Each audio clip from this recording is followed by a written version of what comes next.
Hello.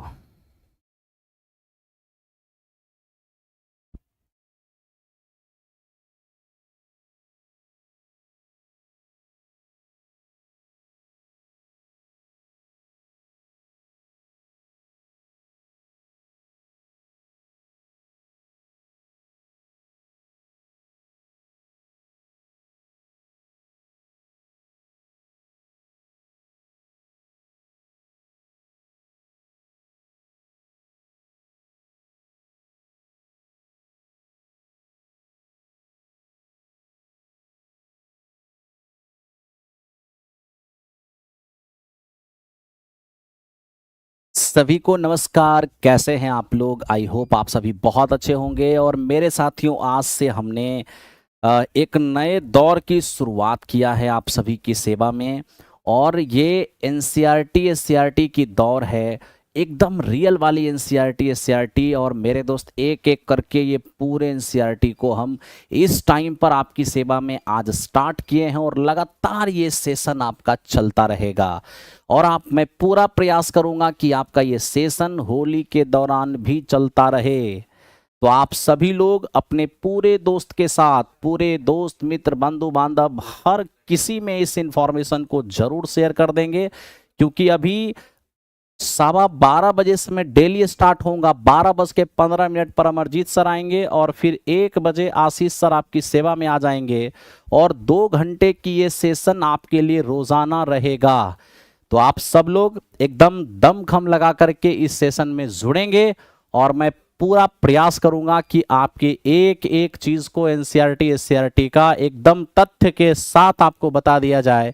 और ये जो हमारे पढ़ाने का अंदाज होगा वो तथ्य, क्वेश्चन के साथ ही आपके तथ्य चलेंगे। क्योंकि आप सभी लोग, जो कोई भी आप में से टीआरई की प्रिपरेशन करते हैं, उनके पास हल्की फल्की बेसिक तो होता ही है। तो यहाँ एससीईआरटी एनसीईआरटी से उन तमाम पॉइंट को आपके सामने, उन तमाम क्वेश्चन को आपके सामने रखा जाएगा, जिससे कि एग्जामिनेशन में आपको कोई समस्या ना हो। और ये ध्यान रखना है कि इस सेशन के अंदर हम क्वेश्चन के साथ ही उतना थ्योरी आपको जरूर बताएंगे जिससे कि आपको क्वेश्चन समझ में आएगा। चलिए, और दूसरी बात, देखिए, एक चीज ध्यान रखना है कि ये सेशन आपके लिए बहुत महत्वपूर्ण रहने वाला है। तो चलिए हम करते हैं सेशन की शुरुआत। अब देखो, इसमें एक कुमार पंकज है। आप जैसे मेरे भाई, आप जैसे लोगों को मैं क्या ब्रह्मा जी भी नहीं समझा सकते हैं। तो आप जैसा सोचते हो, जो आपको उचित लगता है, आप वो करो, ठीक है। अब क्या करें, अब कुछ लोगों को तो ब्रह्मा जी भी नहीं समझा सकते हैं, है ना। और दूसरी बात, मैं आज सेशन शुरू किया हूं तो बहुत सारे लोग डिस्टर्ब करने भी आएंगे। तो जो डिस्टर्ब करने आएंगे उनका स्वागत है, उनको आप लोग देख लीजिएगा, ठीक है ना। चलिए, तो स्टार्ट करते हैं आज के सेशन की। तो देखिए, आपके लिए हमने एससीईआरटी एनसीईआरटी में टॉपिक स्टार्ट किया है आज, ट्रिगोनोमेट्री। और ट्रिगोनोमेट्री से आपका टॉपिक चलेगा, ठीक है।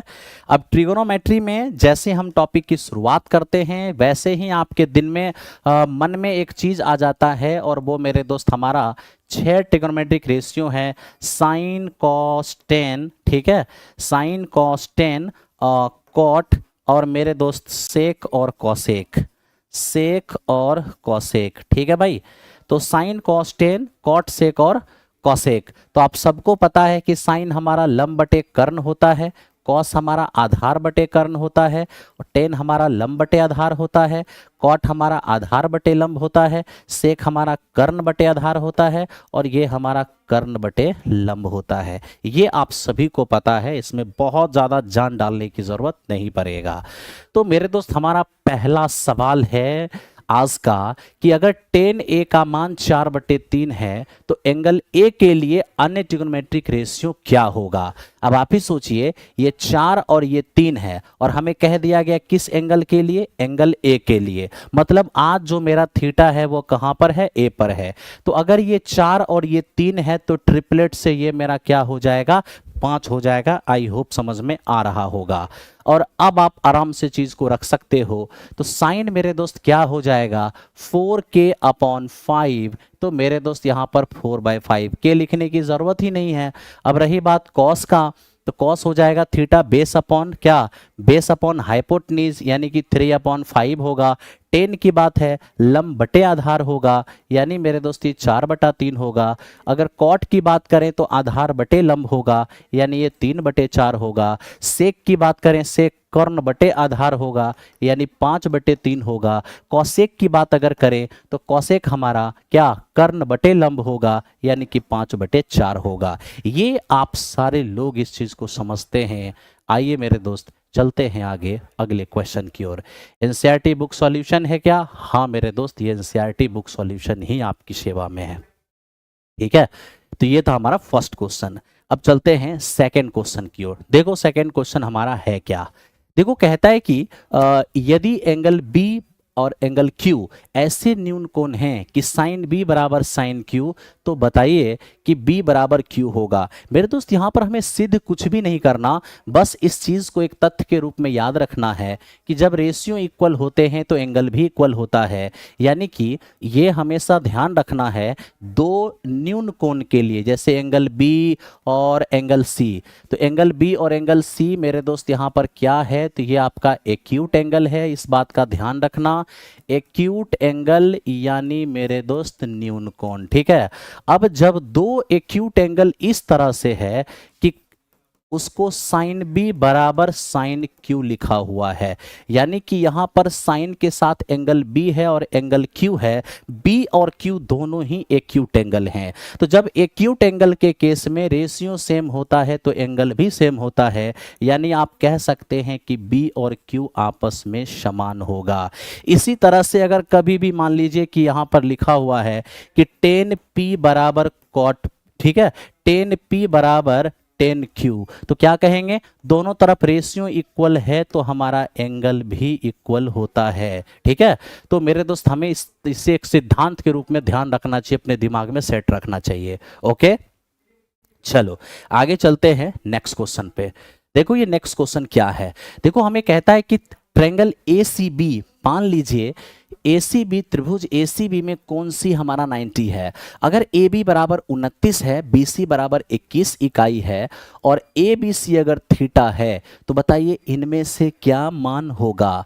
तो सबसे पहले मेरे दोस्त हमारे पास फिगर बना हुआ है, फिगर नहीं भी बना होता तो भी हमारे पास कह दिया है कि ऐसा ABC एक त्रिभुज है जिसमें C समकोण है। C समकोण का मतलब C हमारा 90 डिग्री है, और अगर ये मेरा 90 डिग्री और ये मेरा 29 और ये मेरा 21 है, तो मेरे दोस्त 20 21 29 ट्रिपलेट होता है। तो मेरे दोस्त ये हमारा क्या हो जाएगा, 20 हो जाएगा।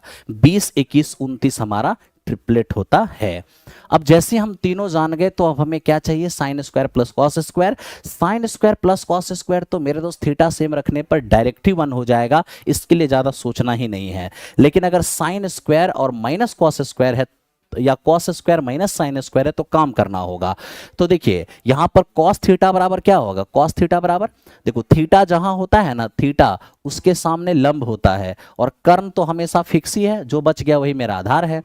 तो कॉस थीटा बराबर आधार बटे कर्ण यानी 21/29, जिसको स्क्वायर करेंगे तो 441 और बटे 841। ठीक है, और फिर माइनस साइन स्क्वायर, तो साइन थीटा हमारा लंब बटे कर्ण हो जाएगा यानी 20/29, तो 20 का स्क्वायर 400 हो जाएगा, 29 का स्क्वायर 841 हो जाएगा। जैसे ही आप घटाएंगे तो ये हमारे पास 41/481 हो जाएगा। तो इस क्वेश्चन का आंसर 41/841, यही इस क्वेश्चन का आंसर हो गया। ठीक है, चलो तो मेरा ये क्वेश्चन नंबर 3 था। अभी एग्जाम्पल चल रहा है और आपको पता है कि आपके एग्जामिनेशन में एग्जाम्पल भी आता है, और मेरे दोस्त आपके एग्जामिनेशन में एक्सरसाइज से भी क्वेश्चन आता है, हूबहू एग्जाम्पल उठा करके पूछ दिया जाता है। ठीक है, आ जाओ अब चलते हैं नेक्स्ट क्वेश्चन पर। ये कह रहा है कि एक समकोण त्रिभुज ABC जिसका कोण B समकोण है, tan A बराबर अगर 1 है तो बताइए 2 sin A sin cos A का मान 1। आपके एग्जामिनेशन में क्या पूछ लेगा, आपसे पूछ लेगा कि इतना बराबर क्या होगा, ई पूछ लेगा। तो मेरे दोस्त देखो यहाँ पर सबसे पहले गिवन क्या है, हमारा गिवन है tan A बराबर 1। क्या, tan A बराबर 1। तो आपको पता होना चाहिए कि ये 110 में कितने डिग्री का मान है, तो ये 110 में 45 डिग्री का मान है। अगर tan A बराबर tan 45 है तो A का मान क्या होगा, 45 हो जाएगा। अब आपने जैसे ही अभी तुरंत कहा था ना कि रेशियो अगर सेम हो तो एंगल भी सेम होगा, यानी ए का मान हो जाएगा 45, ठीक है। अब हमसे सवाल पूछ दिया कि बताइए 2 sin a into cos A का मान क्या होगा। तो एक्चुअल में 2 sin a into cos A होता क्या है, तो 2 sin a cos a होता है sin 2a, फॉर्मूला होता है sin 2a।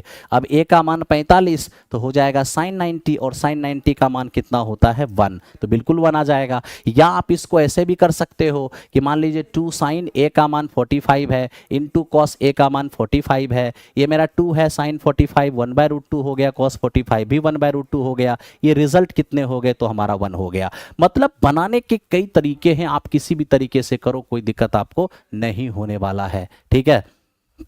चलिए नेक्स्ट क्वेश्चन पे चलते हैं, आगे बढ़िए। अब देखिए ये हमारे पास क्या है, ये कह रहा है ट्रायंगल OPQ में कोण P हमारा समकोण है, OP बराबर 7 है, OQ माइनस PQ बराबर 1 सेमी है, तो साइन Q और कॉस Q का मान क्या होगा। अब आप देख लो P समकोण है, तो मेरे दोस्त P हमारा समकोण है, और ये आप देख रहे हो OPQ हमारे पास एक त्रिभुज है जिसमें OP हमारे पास 7 है और इन दोनों का अंतर 1 है।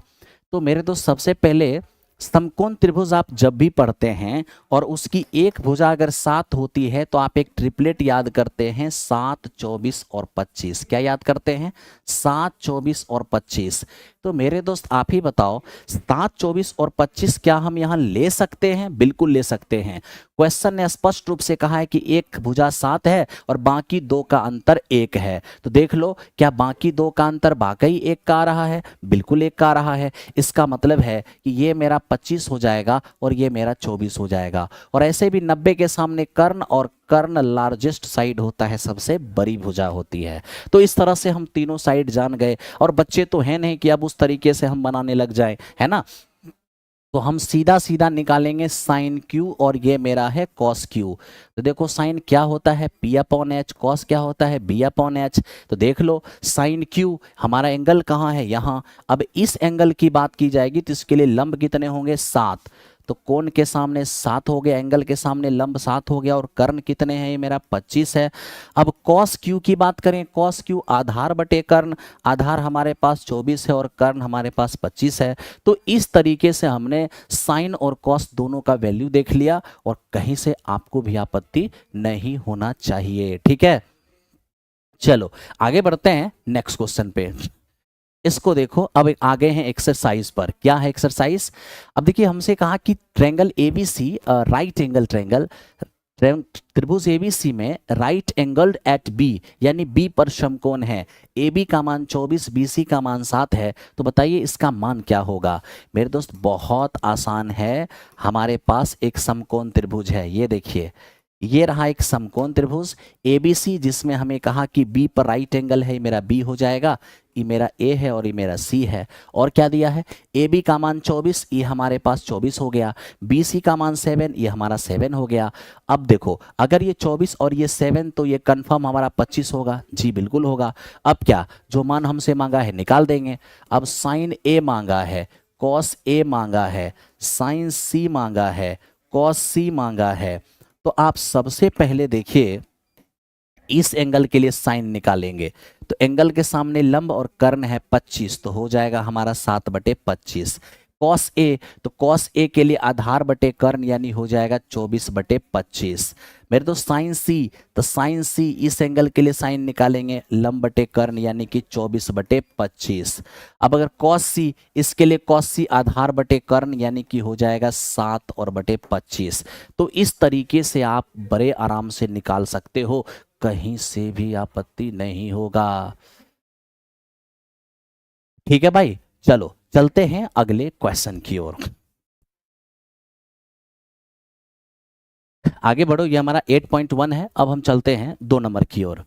इसको देखो, हमारे पास एक फिर से राइट एंगल ट्रायंगल है जिसमें एक साइड 12 है, एक हमारा 13 है, तो मेरे दोस्त एक हमारा 5 होगा, कोई दिक्कत नहीं है।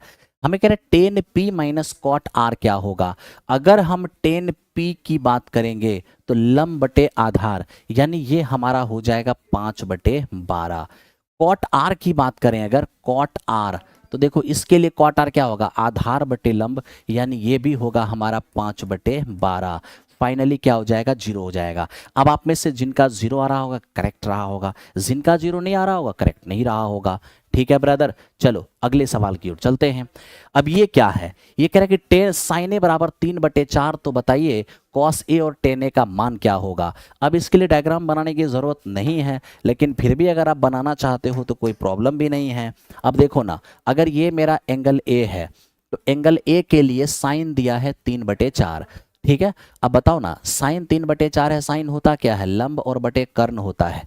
तो एंगल ए अगर यहाँ पर रखते हैं तो एंगल ए के लिए लंब हो जाएगा हमारा ये और कर्ण हो जाएगा हमारा ये। तो अगर ये मेरा 4 है, ये मेरा 3 है, तो पाइथागोरस थ्योरम से ये कितना होगा, कर्ण स्क्वायर 4 का स्क्वायर 16 और 3 का स्क्वायर 9, यानी ये हमारे पास आ जाएगा √7।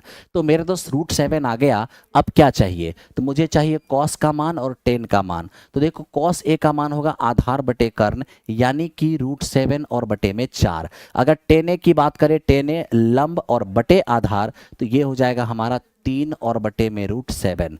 तो ये इस क्वेश्चन का आंसर है और ये इस क्वेश्चन का आंसर है। तो आप में से बहुत सारे लोग इसको बना पा रहे होंगे, एकदम मज़ा आ रहा होगा। कितने बजे से होता है, तो ये क्लास 12:15 पर स्टार्ट होता है और इसी टाइम पर चलेगा। ठीक है, चलो अब देखते हैं इसको कि ये क्या है। मेरे दोस्त ये रहा 15 cot a बराबर 8, फाइंड साइन ए इंटू सेक ए। साइन ए और सेक ए का मान क्या होगा। तो देखिए, अगर 15 cot a बराबर 8 है तो cot a बराबर क्या होगा, तो मेरे दोस्त 8/15 हो जाएगा। कितना, 8/15। और आप अच्छी तरह जानते हो, एकदम ध्यान से मेरे दोस्त देखना, कॉट होता क्या है, कॉट होता है आधार और बटे लंब। अगर हम यहाँ पर ए रखते हैं, ए, तो देखो आधार कितना हो जाएगा और लंब कितना। तो इसके लिए मेरे दोस्त आधार हमारा ये हो जाएगा, लंब हमारा ये हो जाएगा, है ना। ओके, आधार 8 और लंब हमारा 15, तो कर्ण कितने हो जाएंगे, 17 हो जाएंगे, नो डाउट।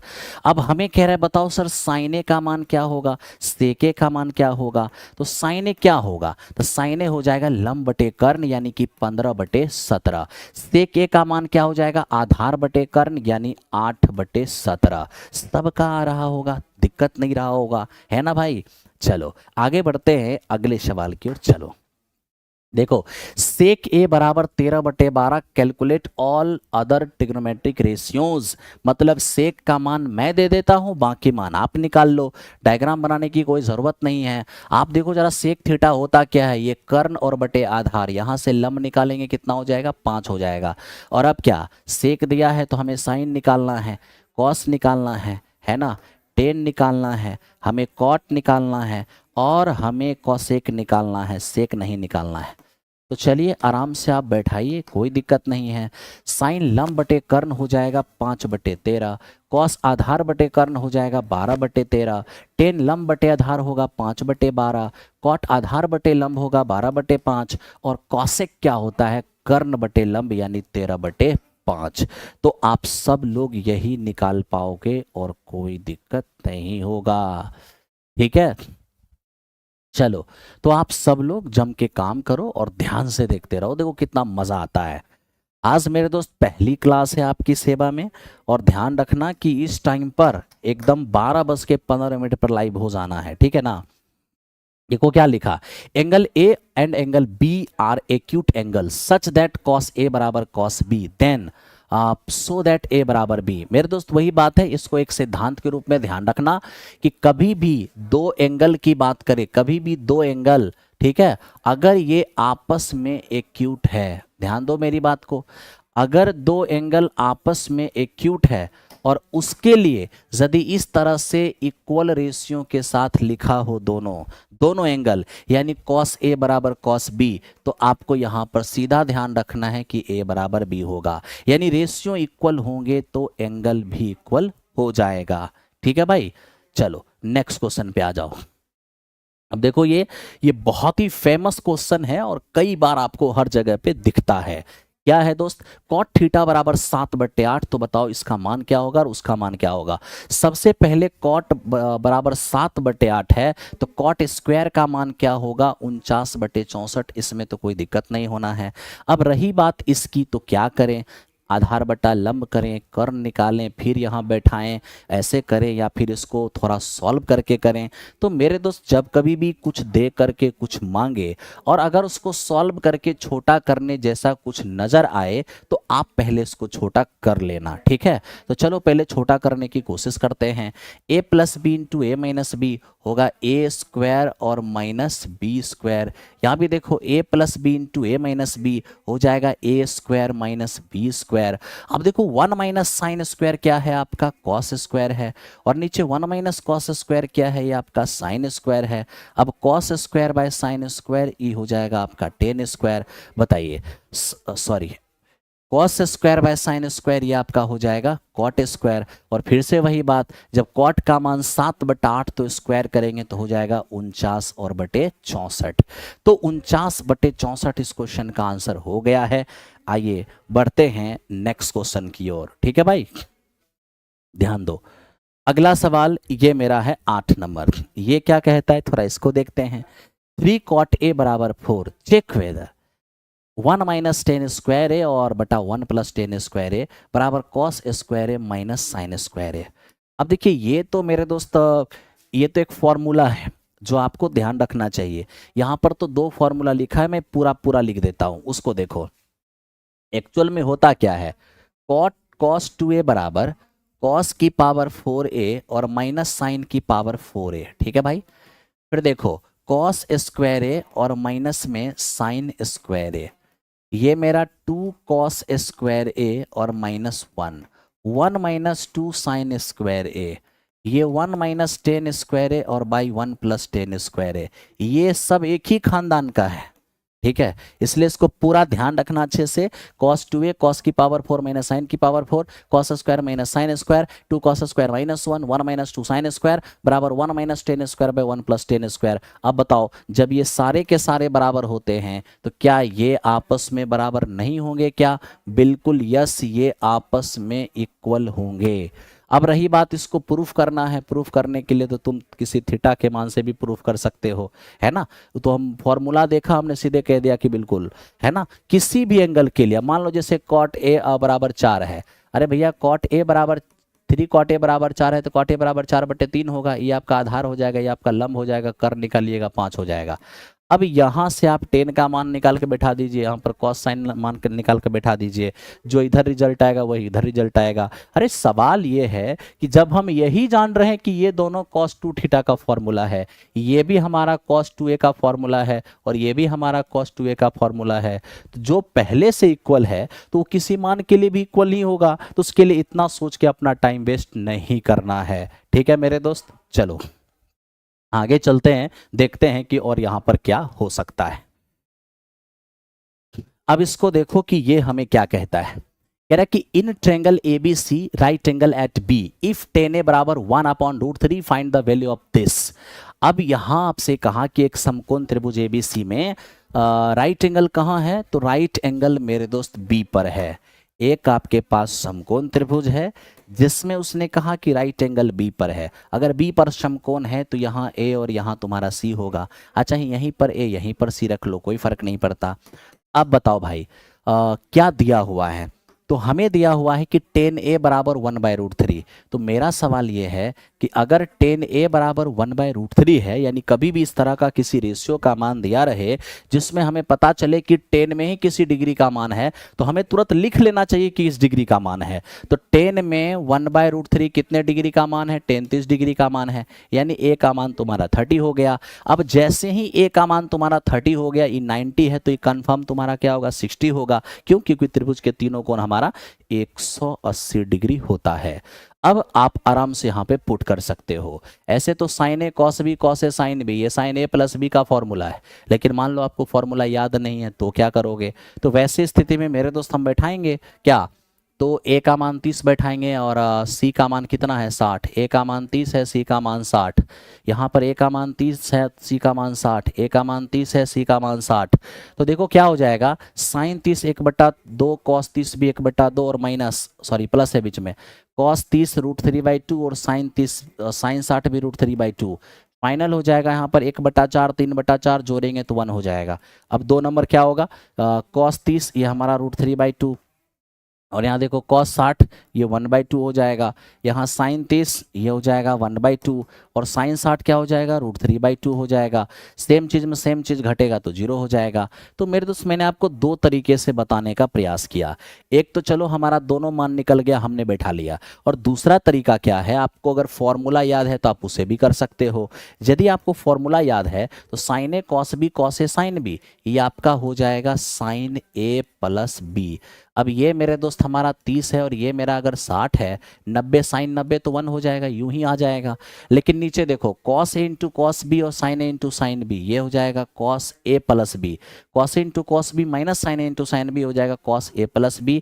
तो यहाँ भी वही बात होगा, मिलके दोनों 90 और sin cos 90 क्या होता है, 0 होता है। तो डिपेंड करता है कि आप कैसे काम करते हो, किस तरीके से आपको चीज़ें याद है, आपके एक्सपीरियंस कैसा है, आपने किस तरीके के मार्गदर्शन में प्रैक्टिस किया है, तभी जाकर सब कुछ सही कर पाइएगा। ठीक है ना। चलिए, तो ये था हमारा 9 नंबर सवाल। मेरे दोस्त मैं अभी आपको एक चीज़ यकीन दिलाता हूँ कि एग्जामिनेशन पास करने के लिए किस तरीके से स्टडी करना चाहिए, कैसे लेकर चलना चाहिए, वक्त के साथ सब कुछ हम आप लोग को यहाँ पर बताएंगे। क्योंकि कुछ ही क्षण के बाद आशीष सर आपके सामने आएंगे, 15 मिनट के बाद। आप लोग को कहीं नहीं जाना है, एकदम बने रहना है। फिलहाल 15 मिनट मेरी सेवा आपके लिए जारी रहेगा। Triangle P Q R, triangle P Q R right angle at Q है, P Q plus Q R बराबर 25 है, पी क्यू बराबर 5 है। तो हमें कहा बताओ साइन पी कॉस पी और टेन पी का मान क्या होगा। अब देखिए यहाँ पर एक समकोण त्रिभुज है आपके सामने। अब इस समकोण त्रिभुज में आप ध्यान से देख सकते हो, कह रहा है कि Q पर है हमारा राइट एंगल। Q पर राइट एंगल का मतलब E हमारा मेरे दोस्त क्या हो जाएगा, ये हमारा Q हो जाएगा। ठीक है। तो यदि Q पर राइट एंगल है तो यहाँ P हो जाएगा और यहाँ पर R हो जाएगा, यानी PQR हो गया आपका। इसके बाद क्या है, PQ बराबर 5, तो हम PQ 5 देख लिए हैं। और बाकी दोनों साइड मिलकर के कितना है, 25। तो बाकी दोनों साइड मिलकर 25 है, तो आपको ट्रिपलेट याद होगा, 5 12 और 13, 5 12 और 13। और आप जानते हैं कि 13 बड़ी भुजा है तो कर्ण ही होगा। तो एक हमारा 5 हो गया, अब बाकी दोनों मिलकर हमारा 25। तो मेरे दोस्त हमने इसको भी सेटिस्फाई कर दिया और हमने इसको भी सेटिस्फाई कर दिया। अब क्या ही दिक्कत है, मान निकालना है। तो अब देखिए हमसे सवाल पूछ दिया कि साइन पी क्या होगा, कॉस पी क्या होगा और टेन पी क्या होगा। संजोग से ये तीनों चीज एक ही एंगल के लिए मांगा है और पी के लिए मांगा है। अगर हम साइन पी निकालते हैं तो लंब बटा कर्ण, यानी ये 12/13 होगा। कॉस पी की बात करें, आधार बटे कर्ण, ये हमारा 5/13 होगा। और टेन पी की बात है तो लंब बटे आधार, ये मेरा 12/5 हो जाएगा। तो इस तरीके से आपने मान को फाइंड किया है। ओके। तो चलिए, ये था हमारा क्वेश्चन नंबर 10, और 10 को आपने बहुत अच्छे से किया है, बहुत अच्छा लगा। चलिए आगे बढ़ते हैं नेक्स्ट क्वेश्चन पर। नेक्स्ट क्वेश्चन को ध्यान से देखिए मेरे दोस्त, ये क्या कहता है, state whether the following are true और फॉल्स, जस्टिफाई योर आंसर। हमें कह रहा है कि आप अपना आंसर जस्टिफाई कीजिए, इनमें से कौन ट्रू है और कौन फॉल्स है। देखो सबसे पहली बात मेरे दोस्त, पहला इंफॉर्मेशन क्या है, स्टेटमेंट देखो, लिखता है कि the value of 10A is always less than 1। हमें कहता है क्या 10A का मान हमेशा 1 से छोटा होता है। ऐसा कैसे, आप तो जानते हो मेरे दोस्त 10 60 डिग्री का मान √3 होता है, जो 1.732 है। तो मेरे दोस्त ऐसा नहीं है, 10 का मान 1 से बड़ा भी होता है। इसलिए ये कहना कि 10 का मान हमेशा 1 से छोटा होता है, ये गलत हो जाएगा। ठीक है। फिर क्या कहा हमें, हमें कहा कि सेक ए बराबर 12/5 for some values of angle a. ठीक है। अब मेरे दोस्त देखिए, ये हमें क्या कह रहा है कि क्या किसी मान के लिए बात को समझना सब लोग, और सब लोग ध्यान से काम करना, तभी जाकर मजा आएगा। क्या हो गया, फटाफट फटाफट आप लोग बना रहे हैं, बना रहे हैं, काफी अच्छा लग रहा है, काफी अच्छा लग रहा है मेरे दोस्त। और आप लोग पहले आंसर दीजिए इसका, जो अभी क्वेश्चन सामने है, आप लोग धराधर इसका आंसर दीजिए कि क्या हो सकता है। जो हम बता रहे हैं, क्या वो चीजें आपको समझ में आ रही है।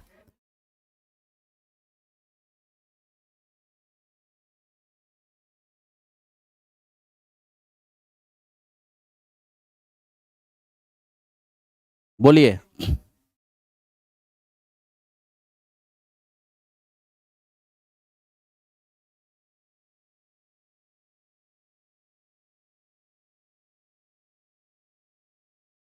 हाँ, बिल्कुल बिल्कुल ट्रू है मेरे दोस्त, बिल्कुल सही कह रहे हो। क्यों?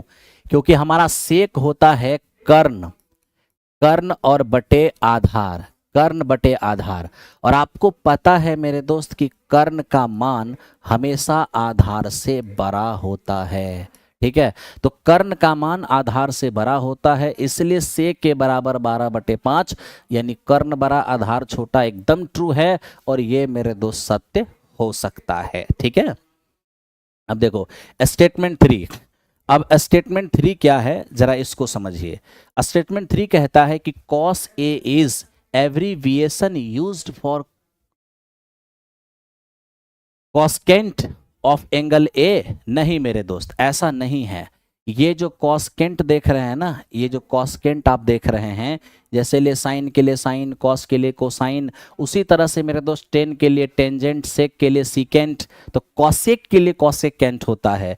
यानी ये मेरे दोस्त ट्रू है। एब्रीविएशन किसके लिए है? ये एब्रीविएशन है कॉसेक के लिए, ये एब्रीविएशन है कॉसेक के लिए, ध्यान दीजिए। ये कॉसेक के लिए एब्रीविएशन है, कॉसेक के लिए है। तो कॉसेक के लिए एब्रीविएशन जो होगा वो हमारा कॉसेकेंट, कॉसेकेंट। सेक के लिए क्या होता है दोस्त मेरे? सेक के लिए होता है सीकेंट, है ना।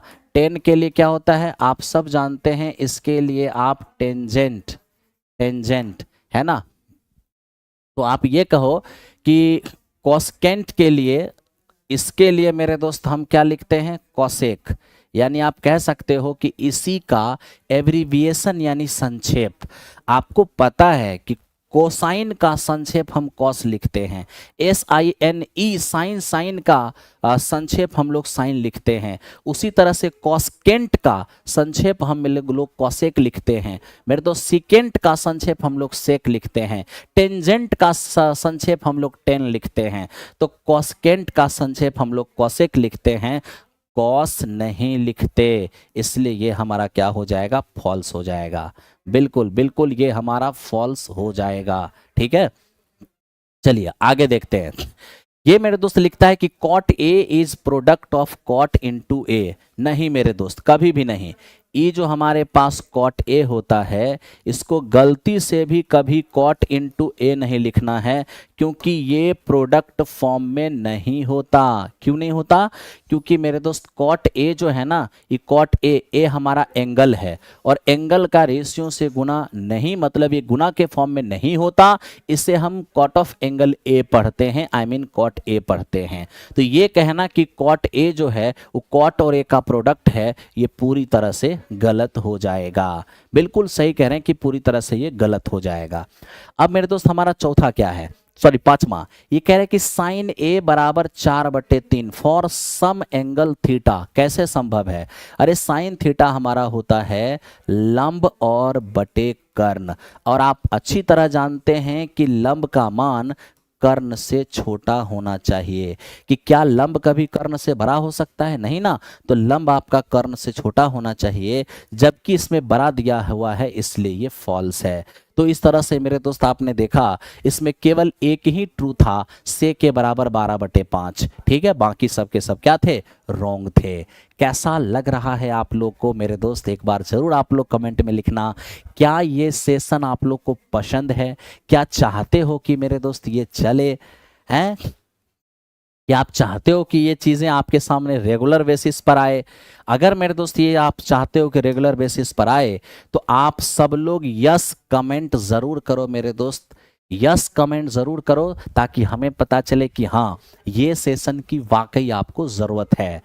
चलिए, तो आपके सामने एग्जाम्पल नंबर 6 आ गया है, इसकी बात हम लोग करें। जी जी।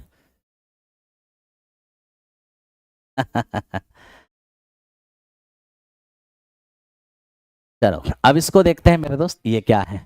हाँ हाँ, बहुत बढ़िया बहुत बढ़िया, बहुत बढ़िया लगा, बहुत बढ़िया लगा। ठीक है, ठीक है दोस्त।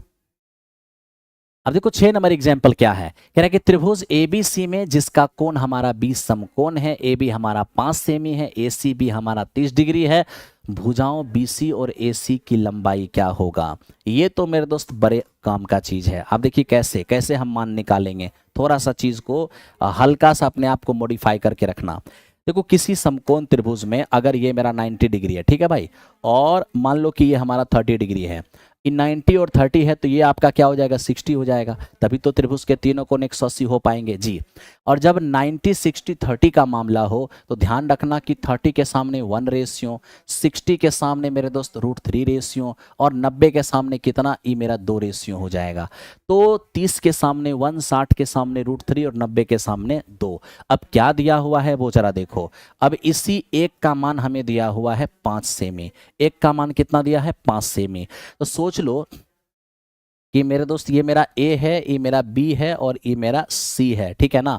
उसने खुद ही ऐसा ही डायग्राम बना के दिया, इसलिए मैंने डायग्राम ऐसा ही बनाया है। तो अब देखो ये 1 का मान अगर मेरा 5 है तो जब 1 बराबर 5 है तो 2 बराबर क्या होगा 10 हो जाएगा, और जब 1 बराबर 5 है तो √3 बराबर क्या होगा 5 √3 हो जाएगा। तो यानी इस क्वेश्चन का आंसर आपका 5 √3 हो जाएगा। ठीक है मेरे दोस्त, चलो नेक्स्ट क्वेश्चन बढ़ते हैं। अब देखो आप लोग के लिए कॉमन पेपर स्पेशल विकास सर का जो ये सारथी बैच है, आप लोग कम से कम मेहनत में अधिक से अधिक आउटपुट के लिए इस बैच को ज्वाइन करके आप जरूर अपनी कॉमन पेपर वाले पार्ट को स्ट्रॉन्ग कर लेना, ताकि कॉमन पेपर में भी अच्छा मार्क्स रहे, क्योंकि बिना कॉमन पेपर अच्छा का आपका सिलेक्शन नहीं हो सकता। ठीक है, तो आइए मेरे दोस्त चलते हैं नेक्स्ट क्वेश्चन की ओर। अब देखिए ये क्या है, ट्रेंगल PQR में जिसका कोण Q समकोण है, PQ बराबर 3 सेमी है, PR बराबर 6 सेमी है, तो हमें कह रहा है कि एंगल QPR और PRQ का मान क्या होगा। तो एट फर्स्ट आप मेरे दोस्त ऐसे समझो, ये देखो ये आपके पास एक ट्रेंगल है, आप कहोगे हाँ जी सर हम फिलहाल इस एंगल की बात कर रहे हैं, ठीक है। तो इस एंगल के लिए ये क्या हो जाएगा लंब हो जाएगा, और ये क्या हो जाएगा मेरा कर्ण हो जाएगा।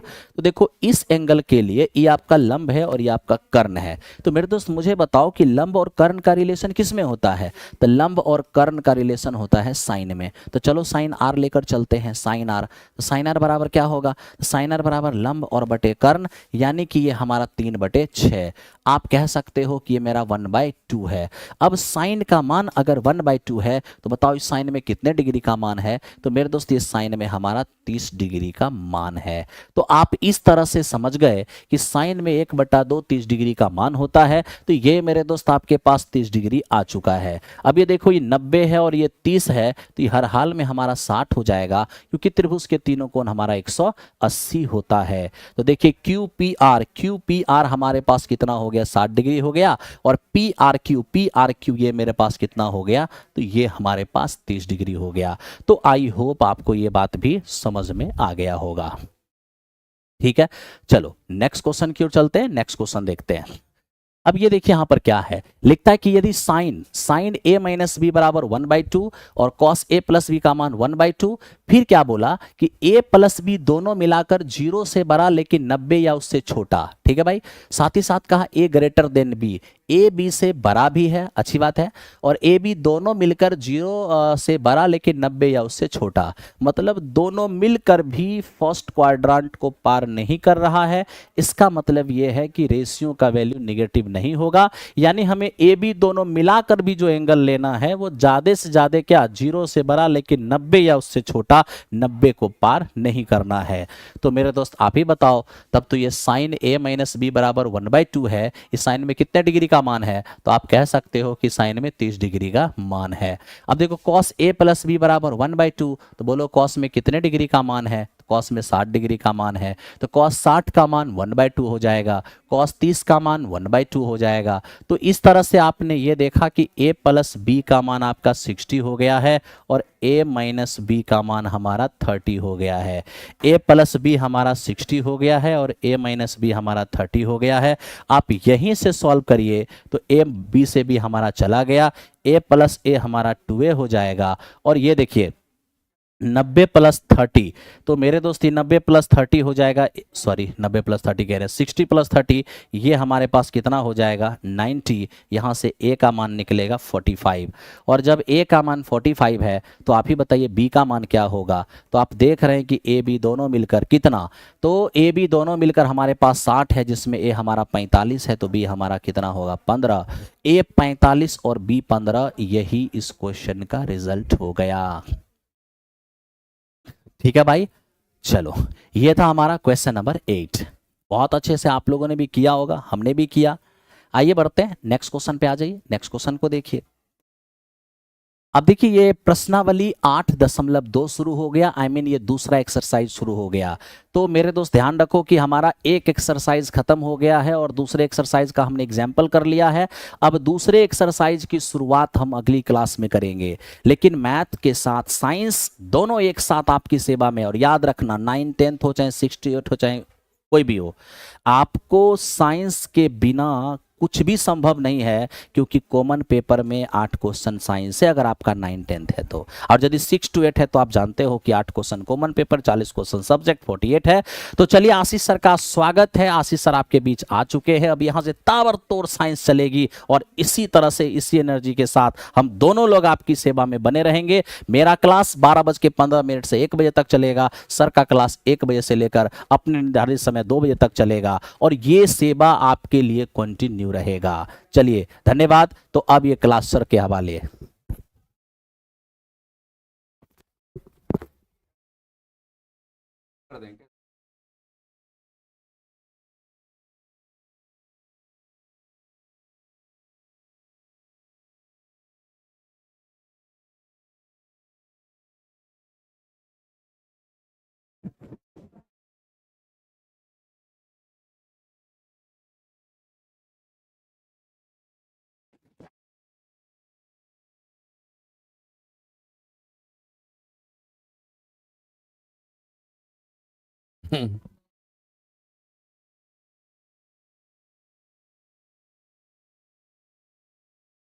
चलिए आप सभी लोगों को नमस्ते। और जैसा कि हम लोग आपसे प्रॉमिस किए थे कि हम लोग डेली 12 से लेकर के 2 के बीच में एनसीईआरटी लेकर के आएंगे। एनसीईआरटी साइंस की जहां तक बात है, फिजिक्स केमिस्ट्री बायो के वो क्वेश्चंस जो लॉजिकली बहुत बढ़िया क्वेश्चंस हैं, वो क्वेश्चंस हम आपको कराएंगे। एनसीईआरटी भी होगा, एससीईआरटी भी होगा और एनसीईआरटी एग्जाम्पलर भी होंगे। तीनों के कॉम्बिनेशन को लेकर के हम आपके सामने में आएंगे और आपको पूरी तरीके से आप ये स्वतंत्र हो जाइए कि बहुत अच्छे तरीके से ये क्लासेस हम आपको दे पाएंगे। और मेरा कोशिश यही रहेगा कि हर एक पोर्शन से वैसे क्वेश्चन को कराया जाए जो एग्जाम में डायरेक्ट आपको देखने को मिलेगा, उसके कंसेप्ट देखने को मिलेगा। तो एक बार सभी लोग सेशन को लाइक भी करेंगे और शुरुआत करते हैं आज के सेशन का। और हम लोग देख लेते हैं कि आज के जो क्वेश्चंस हैं ये आपका मिक्स क्वेश्चन भी कराएंगे और चैप्टर वाइज क्वेश्चंस भी हम बाद में कराएंगे, ध्यान रखिएगा। कहां भाग गया?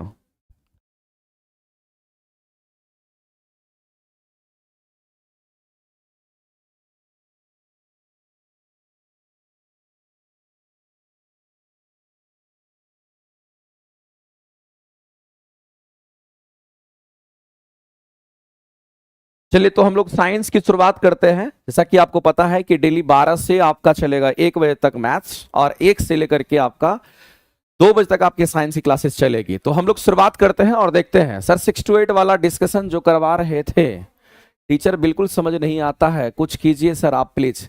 हम आपके लिए तैयार हो चुके हैं स्नेहा जी, आपको परेशान नहीं होना है। अभी देखिए आपको एनसीईआरटी के ये कंटेंट, बेहतरीन कंटेंट हम आपको देने वाले हैं। मजा आ जाएगा आपको ये सेशन करके और आपको लगेगा कि कितने अच्छे क्वेश्चंस हैं और ये एग्जाम में डायरेक्ट छपने वाला क्वेश्चंस आपके सामने में होगा। तो हम लोग जो क्वेश्चंस यहां पर देख रहे हैं, कहता है कि निम्नलिखित में से कौन सी परिस्थिति, यानी आपसे परिस्थिति के बारे में पूछ रहा है कि कौन सी ऐसी परिस्थिति हमारे सामने में है जो जल के वाष्पन में वृद्धि कराने की बात करता है।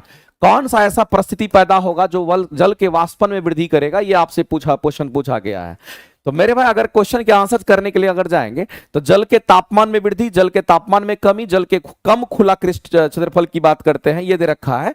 इसको आप टिक आउट कर लीजिएगा। वैसे इस क्वेश्चन का जल में नमक मिला देने से, तो हम कहेंगे वैसे इस क्वेश्चन का अगर आंसर करेंगे तो ऑप्शन नंबर ए आपका राइट हो जाएगा। लेकिन आप समझिएगा मेरे भाई कि हमारे पास यहां पर वाष्पीकरण की बात आती है और जब कभी भी हम यहां पर वाष्पीकरण की बात करते हैं ना, जिसको इवेपोराइजेशन के नाम से हम लोग जानते हैं, ये बात आपको ध्यान रखना है कि जब कभी भी हम लोग इवेपोराइजेशन की अगर हम बात करते हैं, वाष्पीकरण की बात करते हैं, तो आप ये समझ लीजिए कि वाष्पीकरण कब होता है, जब हम पानी की बात करते हैं और पानी हमारा 100 डिग्री सेल्सियस पर होता है और वाष्प भी हमारा 100 डिग्री सेल्सियस पर होता है।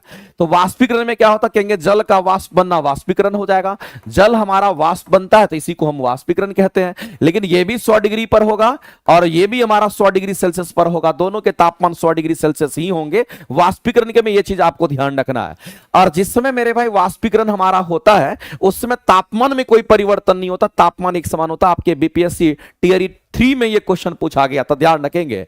यानी जब कभी भी वाष्पीकरण की बात आएगी तो मेरे भाई जल से वाष्प बनेगा, फेज चेंज कर जाएगा, लेकिन उसके टेम्परेचर कांस्टेंट होंगे, टेम्परेचर नियत होता है। ये चीज आपको ध्यान रखना है। अब दूसरा पॉइंट हम आपको बताना चाहते हैं जो कि आपके काम का है। अगर हम वाष्पीकरण की दर की बात करते हैं तो वाष्पीकरण की दर का मतलब क्या होता है, तो वाष्पीकरण की जो दर होती है इसका मतलब होता है कि वाष्पीकरण हमारा स्लो होगा या वाष्पीकरण हमारा फास्ट होगा, ये उसको बताता है। अगर मेरे भाई ऐसा अगर आपके सामने में बोलता है कि वाष्पीकरण की दर की बात करता है तो ये वाष्पीकरण हमारा फास्ट होगा या फिर वाष्पीकरण हमारा स्लो होगा, इसके बारे में आपको बात करना है। तो अगर वाष्पीकरण फास्ट है कि ये हमारा स्लो है, ये आपको बताना है। फास्ट है कि स्लो है वो दर बताता है। अब यहां पर वाष्पीकरण की दर की अगर हम बात करते हैं, ये किन किन पैरामीटर पर निर्भर करता है, तो आपको ध्यान रखना मेरे भाई कि जब कभी भी हम टेम्परेचर बढ़ाते हैं, हम अपने वायुमंडल के तापमान को बढ़ा देंगे तो तापमान के बढ़ने से वाष्पीकरण की दर बढ़ जाती है, इस बात को ध्यान रखना। इसके बढ़ने से वाष्पीकरण का जो दर होती है, वाष्पीकरण की दर बढ़ जाती है, ये चीज आपको ध्यान रखना है। इसी तरीके से अगर हम बात करते हैं कि मान लेते हैं आर्द्रता अगर हमारा ज्यादा होता, हमारे वायुमंडल में अगर आर्द्रता ज्यादा होगा, तो आप ही बता दीजिए अगर वायुमंडल में अगर आर्द्रता अगर ज्यादा होता है, नमी अगर ज्यादा होता, वाष्पीकरण की दर यहां पर कम हो जाती है। ध्यान रखेंगे, इसमें वाष्पीकरण की जो दर होगी वो क्या होगी, तो यहां पर वाष्पीकरण की कम हो जाती है। क्योंकि हमारे वायुमंडल में क्या होता है, हमारे वायुमंडल में अगर जलवाष्प की मात्रा पहले से है तो नीचे से मान लेते हैं आप किसी, अगर आर्द्रता ज्यादा है, हमारे वायुमंडल में जलवाष्प की मात्रा पहले से आर्द्रता अगर ज्यादा है, तो जाहिर सी बात है वाष्पीकरण जो हमारा होना चाहिए था उसका रेट कम हो जाएगा, वो स्लो हो जाता है। इसलिए वाष्पीकरण की दर की हमारी स्लो आती है आर्द्रता के साथ। इसी तरीके से अगर हम लोग यहां पर देखते हैं, अगर खुला सतही क्षेत्रफल की बात करते हैं, अगर मेरे भाई यहां पर खुला सतही क्षेत्रफल की अगर हम बात करेंगे, यदि खुला सतही क्षेत्रफल अगर बढ़ जाता है, अगर खुला सतही क्षेत्रफल का मान अगर बढ़ जाता है, जैसे मान लेते हैं आप ग्लास में पानी भर के रखिए और आप किसी थाली में पानी भर दीजिए, उतना ही पानी को देखिए वाष्पीकरण फास्ट आपके थाली से होगा, क्योंकि पूरी तरीके से वो खुला हुआ रहता है पूरी तरीके से। तो सभी जगह से क्या होता है कि यहां पर वाष्पीकरण हमारा होता है, ये चीज ध्यान रखना। लेकिन ग्लासेस में क्या होगा, तो उसका हमारा जो खुला क्षेत्रफल होता है वो बहुत कम होता है, जिससे वाष्पीकरण हमारा वहां पर स्लो होता है। लेकिन थाली में खुला सतही क्षेत्रफल हमारा ज्यादा होगा, तो खुला सतही क्षेत्रफल अगर ज्यादा होगा तो ऐसे केस में आप क्या कहेंगे, तो यहां पर अगर वाष्पीकरण की अगर हम बात करेंगे तो यहां पर वाष्पीकरण आपका क्या होगा कि यहां पर फिर से हमारा ये वाष्पीकरण की दर हमारा फास्ट हो जाएगा। यहां पर वाष्पीकरण की जो दर होगी वो फास्ट हो जाएगी। मेरे भाई फास्ट का मतलब सिंबल ऊपर की ओर दिखा रहा है। इसके बाद आपको ध्यान रखना, अगर मान लेते हैं हवा की गति बहुत तेज होती है, अगर हवा की गति की बात करते हैं, अगर हवा में गति ज्यादा होता, अगर वायुमंडल में हवा बहुत तेज गति से चलती है और हवा की गति अगर बहुत ज्यादा होगी, तो इसमें भी हम लोग को ध्यान रखना कि वाष्पीकरण हमारा फास्ट हो जाता है। ऐसे में भी हम लोग कहते हैं कि वाष्पीकरण हमारा क्या होता है, वाष्पीकरण यहां पर वाष्पीकरण की जो दर होती है, ये वाष्पीकरण की दर यहां पर क्या होगी कि बढ़ जाती है। देखो वाष्पीकरण की दर के बढ़ने का मतलब होता है कि वाष्पीकरण फास्ट हो गया, और वाष्पीकरण की दर के घटने का मतलब तो वाष्पीकरण हमारा स्लो हो गया। लेकिन ये सभी पैरामीटर उसके लिए हमारा होता है। तो मेरे भाई एक बात बता दीजिए, आपके सामने में जो क्वेश्चन पूछा था कि कौन सी परिस्थिति ऐसी हो सकती है जो जल के वाष्पन में वृद्धि की बात करेगा, तो हम कहेंगे जल के तापमान में अगर आप बढ़ा देते हैं या पानी के तापमान की बात कर देते हैं, या फिर अगर ऐसी स्थिति में हम कहेंगे हवा के तापमान की बात करते हैं, अगर दोनों बढ़ जाता है तो ऐसी परिस्थिति में हमारा होगा। तो ये चीज आपको ध्यान रखना। इस तरीके से जल के वाष्पन में हमारा वृद्धि हो जाने के कारण हम कहेंगे ऐसा पॉसिबिलिटी है, ये चीज आपको ध्यान रखना है। तो मेरे भाई ये तापमान में कमी से नहीं होगा, जल के कम खुला पृष्ठ क्षेत्रफल, हम कह रहे हैं मेरे भाई कि खुला सतही क्षेत्रफल हमारा ज्यादा होने की हम बात कर रहे हैं, यहां कम कह रहा था इसलिए गलत हो गया। जल में नमक अगर मिला देंगे तो जाहिर सी बात है इसका वाष्पीकरण का दर जो हमारा होगा वो कम यानी कि कम हो जाएगा। इस तरह से हम कह सकते हैं वाष्पीकरण की दर हमारी इसमें भी कम हो जाती है, हम इस तरीके से कहते हैं। तो मेरे भाई इस क्वेश्चन का अगर आंसर करेंगे तो ऑप्शन नंबर ए आपका राइट हो जाएगा। अगला क्वेश्चन आपके यहां पर देख रहे होंगे, और ये एनसीईआरटी के वो क्वेश्चन से मेरे भाई जो जेन्युइन क्वेश्चन है, जो एग्जाम में डायरेक्ट छप सकता है। एक बात बताइए मेरे भाई, क्वेश्चन में देखने में बहुत बड़ा लग रहा होगा और बहुत बच्चे को समझ में जल्दी आएगा भी नहीं, लेकिन मैं आपको तरीका बताता हूं कि कितना आसान तरीके से इस क्वेश्चन को आप सॉल्व करते हैं। चुटकी में सॉल्व करिएगा, बशर्ते कि एक लाइन का कंसेप्ट आपको पता होना चाहिए। देखते हैं कितने लोग इस क्वेश्चन के आंसर करते हैं, एक बार बता दीजिए मेरे भाई। कहता है किसी विद्यार्थी पर एक्सपेरिमेंट किया। देखिए आपका एनसीईआरटी का एकदम डिट्टो ये क्वेश्चन आपके एनसीईआरटी का है। आप पूरी तरीके से तैयार होकर के इस क्वेश्चन को डेली मेरे साथ करिए।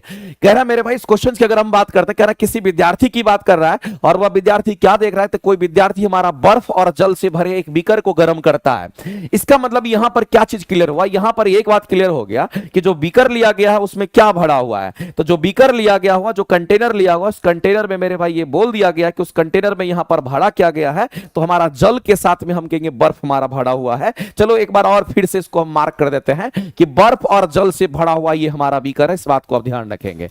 इसका मतलब इसमें पानी भी है और बर्फ भी है। इसका मतलब इसमें पानी भी है, ये मान लेते हैं कि हमारा पानी है। इस तरीके से हम लोग देख रहे हैं कि इसमें हमारा पानी है और इसी में किसको डाल दिया गया, तो इसी में बर्फ को डाल दिया गया, इसी में बर्फ को मिला दिया गया। बर्फ का टुकड़ा यहां पर हमारा है। ये जो मेरे भाई बर्फ होता है ये ठोस के रूप में होता है और ये बर्फ का टुकड़ा इसके अंदर हमारा इस तरीके से यहां पर डाल दिया गया है। तो जल से भरे हुए हमारे क्या होंगे, तो बर्फ और जल दोनों हमारे इस तरीके से होगा। तो जो आप ट्रायंगल जैसा दिख रहे होंगे इसको हम लोग क्या कहते हैं, तो ये हमारा यहां पर बर्फ हो गया, यानी कि आइस हो गया। ध्यान रखेंगे नीचे में अगर आप देखेंगे तो यहां पर लाल लाल जो आपको दिख रहा होगा ये हमारा क्या कहेंगे, इसको हम लोग H2O कहते हैं, ये हमारा पानी होता है। अब मेरे भाई इतना आपको कह रहा है, पहले लाइन को कहता है, लेकिन इसके बाद भी एक लाइन आपको कहता है कि बीकर को हमको क्या करना है, तो गर्म करना है। मेरे भाई बर्फ और जल से भरा हुआ था, अब इसको गर्म करने की बात करेंगे। जैसे ही आप नीचे से इसमें उष्मा देंगे, जैसे ही आप इसमें नीचे से आप गर्म करेंगे, मेरे भाई नीचे से आप उष्मा देंगे तो इसका तापमान बढ़ेगा। तो उष्मा अगर नीचे से आप देंगे तो उष्मा देने से क्या होगा, तो कहेंगे यहां पर तापमान बढ़ जाएगा, उसके अंदर का तापमान हमारा बढ़ जाएगा। एक बात बताइए मेरे भाई, इसके अंदर हमारा बर्फ है, तो जाहिर से जैसे ही आप तापमान को बढ़ाओगे तो ये जो बर्फ है वो हमारा पानी बनेगा। तो होगा क्या, उस बात को समझते हैं। जैसे ही आप इसको गर्म करेंगे, जैसे इसके तापमान को आप बढ़ाओगे तो ये होगा क्या, उसके अंदर में हमारा बर्फ है, तो पहले बर्फ पिघलेगा और बर्फ पिघल करके क्या बनेगा, तो कहेंगे पानी बनेगा। और उसी पर ये आधारित क्वेश्चन आपका दे रखा है। तो ये बर्फ पिघलेगा और बर्फ पिघलने के बाद ये क्या बनेगा, तो कहेंगे बर्फ पिघलने के बाद ये हमारा पानी बनेगा। अगर बर्फ पिघलने के बाद मेरे भाई यहां पर हमारा पानी बनता है तो आपको एक बात ध्यान रखना पड़ेगा कि पहले मान लेते हैं नॉर्मल तापमान पर कुछ भी होगा, बर्फ 0 डिग्री पर आएगा, पानी भी 0 डिग्री की हम बात करेंगे। बताइए मेरे भाई जैसे ही हम गर्म करेंगे इसको तो ये बर्फ पिघलेगा तो पानी बन जाएगा, लेकिन अभी भी बर्फ का 0 डिग्री सेल्सियस और पानी का हमारा 0 डिग्री सेल्सियस हमारा मेंटेन रहेगा।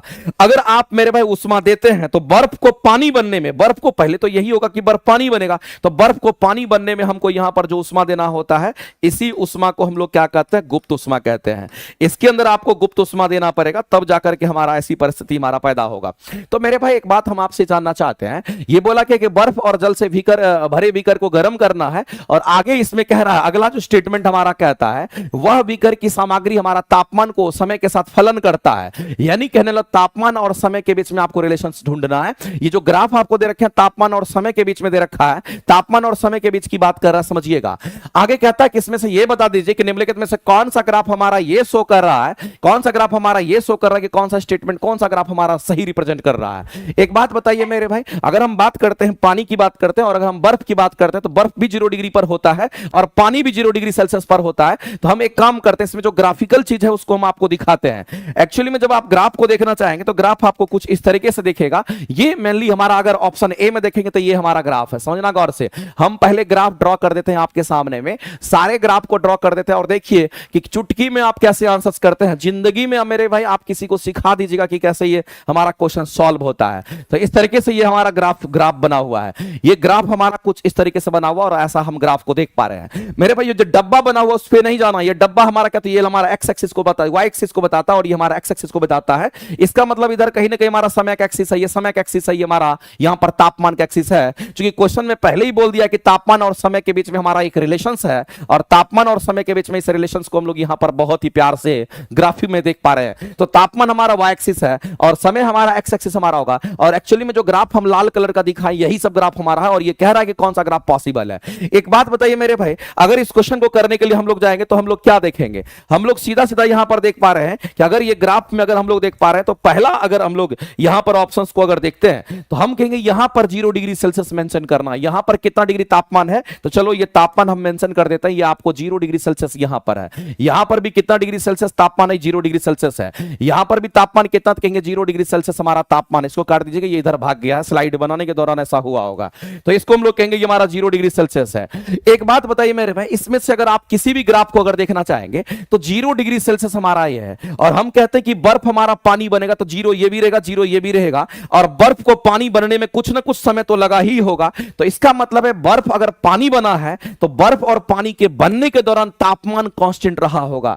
बर्फ और पानी जब ये बना होगा तो इस दौरान में मेरे भाई टेंपरेचर हमारे कांस्टेंट रहे होंगे, यानी आप सीधा ये बात कह सकते हो कि सर इस दौरान में जो टेंपरेचर हमारा होगा वो नियत रहा होगा, यानी कि टेंपरेचर हमारा कांस्टेंट होगा। और वह कितना डिग्री कांस्टेंट होगा, कहेंगे हमारा 0 डिग्री सेल्सियस हमारा कांस्टेंट कुछ समय के लिए हमारा रहा होगा, जब वो फेज चेंज कर रहा होगा।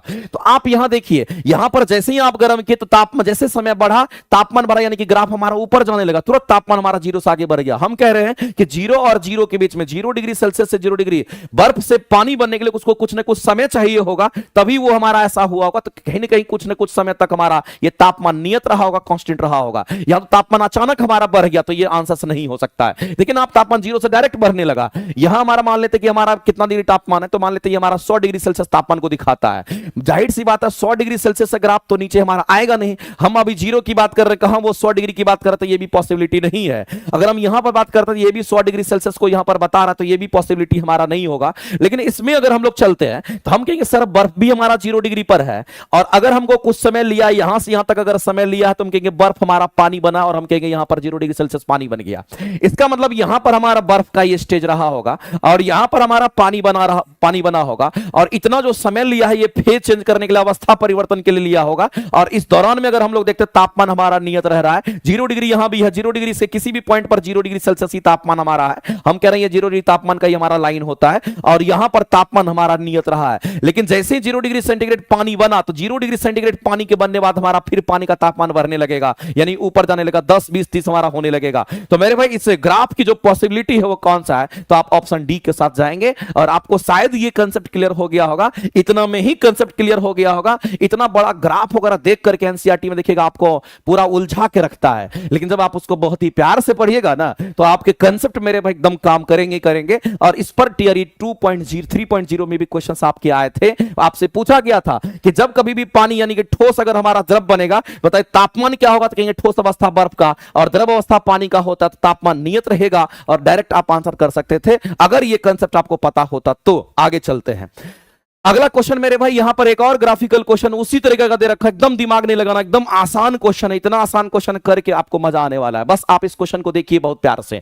क्वेश्चन क्या कहता है मेरे भाई, कहता है कि गर्म जल युक्त हमारा एक कांच के पात्र को रेफ्रिजरेटर के फ्रीजर में क्या करते हैं, तो उसको रख दिया जाता है। कहां पर रखा जाता है मेरे भाई, तो रेफ्रिजरेटर में रख देते हैं। रेफ्रिजरेटर का मतलब हम लोग फ्रिज में उसको रख देते हैं। मेरे भाई जो फ्रीजर होता है, रेफ्रिजरेटर जो हमारा होता है, वो फ्रीजर भी हमारा होता है। इस तरीके से हम लोग यहां पर देख पा रहे हैं, और कह रहा है कि ये आपको जो रखा जाता है उस फ्रिज का जो तापमान हमारा वो कितना डिग्री सेल्सियस है, हम कहेंगे इतना है। तो आप एक बात समझ लीजिए, अगर हम फ्रिज की बात कर रहे हैं, यानी कि जो हमारा फ्रीजर होता है, जो फ्रिज है, इसके अंदर का तापमान जो हमारा है, ये तापमान कितना बोल रहा है, तो कहेंगे इसके अंदर का तापमान हमारा कितना, लेस देन 0 डिग्री सेल्सियस हमारा यहां पर मिल रहा है। यानी आपको एक बात पता होगा, जब भी कभी भी पानी को आप फ्रिज में डालते हैं तो देखिएगा पानी बर्फ बन जाता है, यानी कि 0 से कम तापमान पर चला जाता है और पानी पूरा हार्ड हो जाता है, ठोस हो जाता है, वो एक बर्फ बन जाता है। तो फ्रिज का तापमान 0 डिग्री सेल्सियस से कम तो हम लोग रखते ही हैं, तभी जाकर के हम कहते हैं कि उसके अंदर हमारा क्या होता है, सभी चीज हमारा ठोस अवस्था में आपको पानी चला जाता है।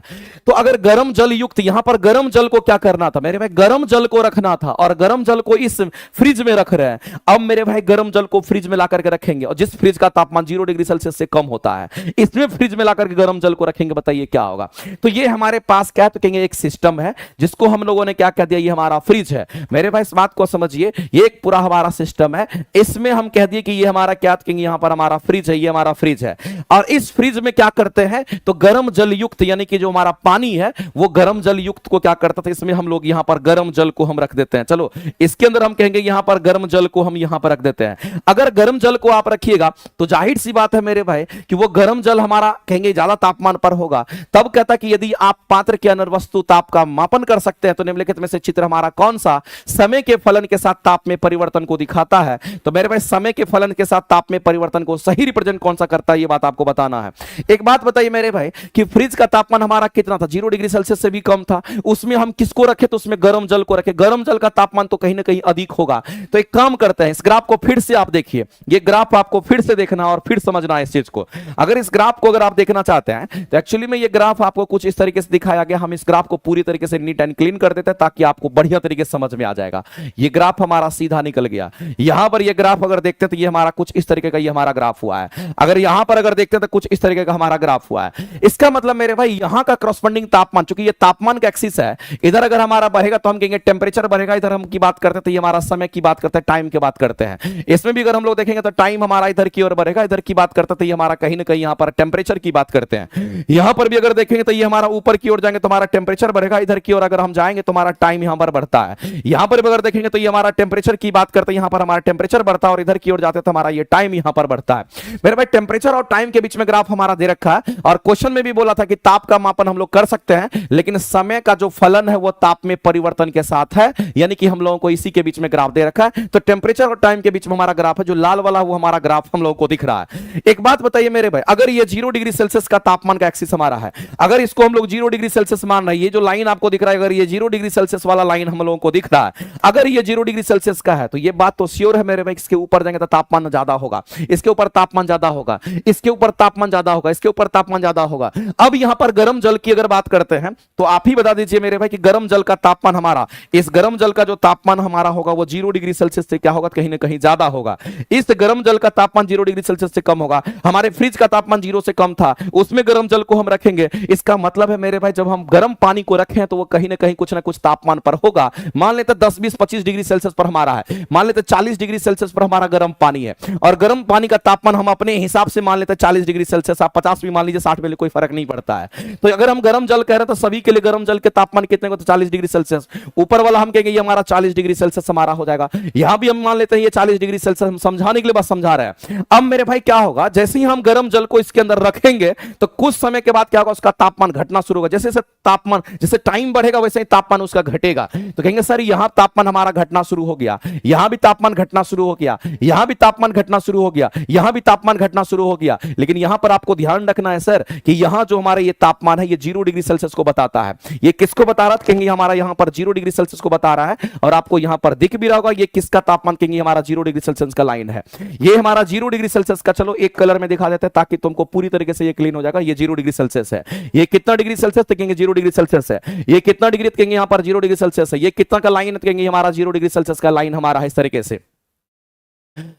ये 0 डिग्री सेल्सियस का लाइन है, ये 0 डिग्री सेल्सियस का लाइन है, 0 डिग्री सेल्सियस का लाइन है। एक बात बताइए मेरे भाई, हम पानी के तापमान, गर्म पानी के तापमान को कितना मान चुके हैं, 40 डिग्री हम मान चुके हैं अपने हिसाब से, और उसको फ्रिज में ले जाकर के जैसे ही हम रखेंगे तो तापमान उसका घटना शुरू होगा।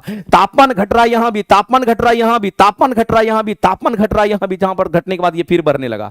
अब मेरे भाई एक बात बताइए कि जैसे ही हम गर्म पानी को रखेंगे तो पानी हमारा क्या बनेगा, तो कहेंगे सर पानी हमारा गर्म था तो पानी हमारा 40 डिग्री सेल्सियस पर था। समझना गौर से, बहुत ही काम का चीज है।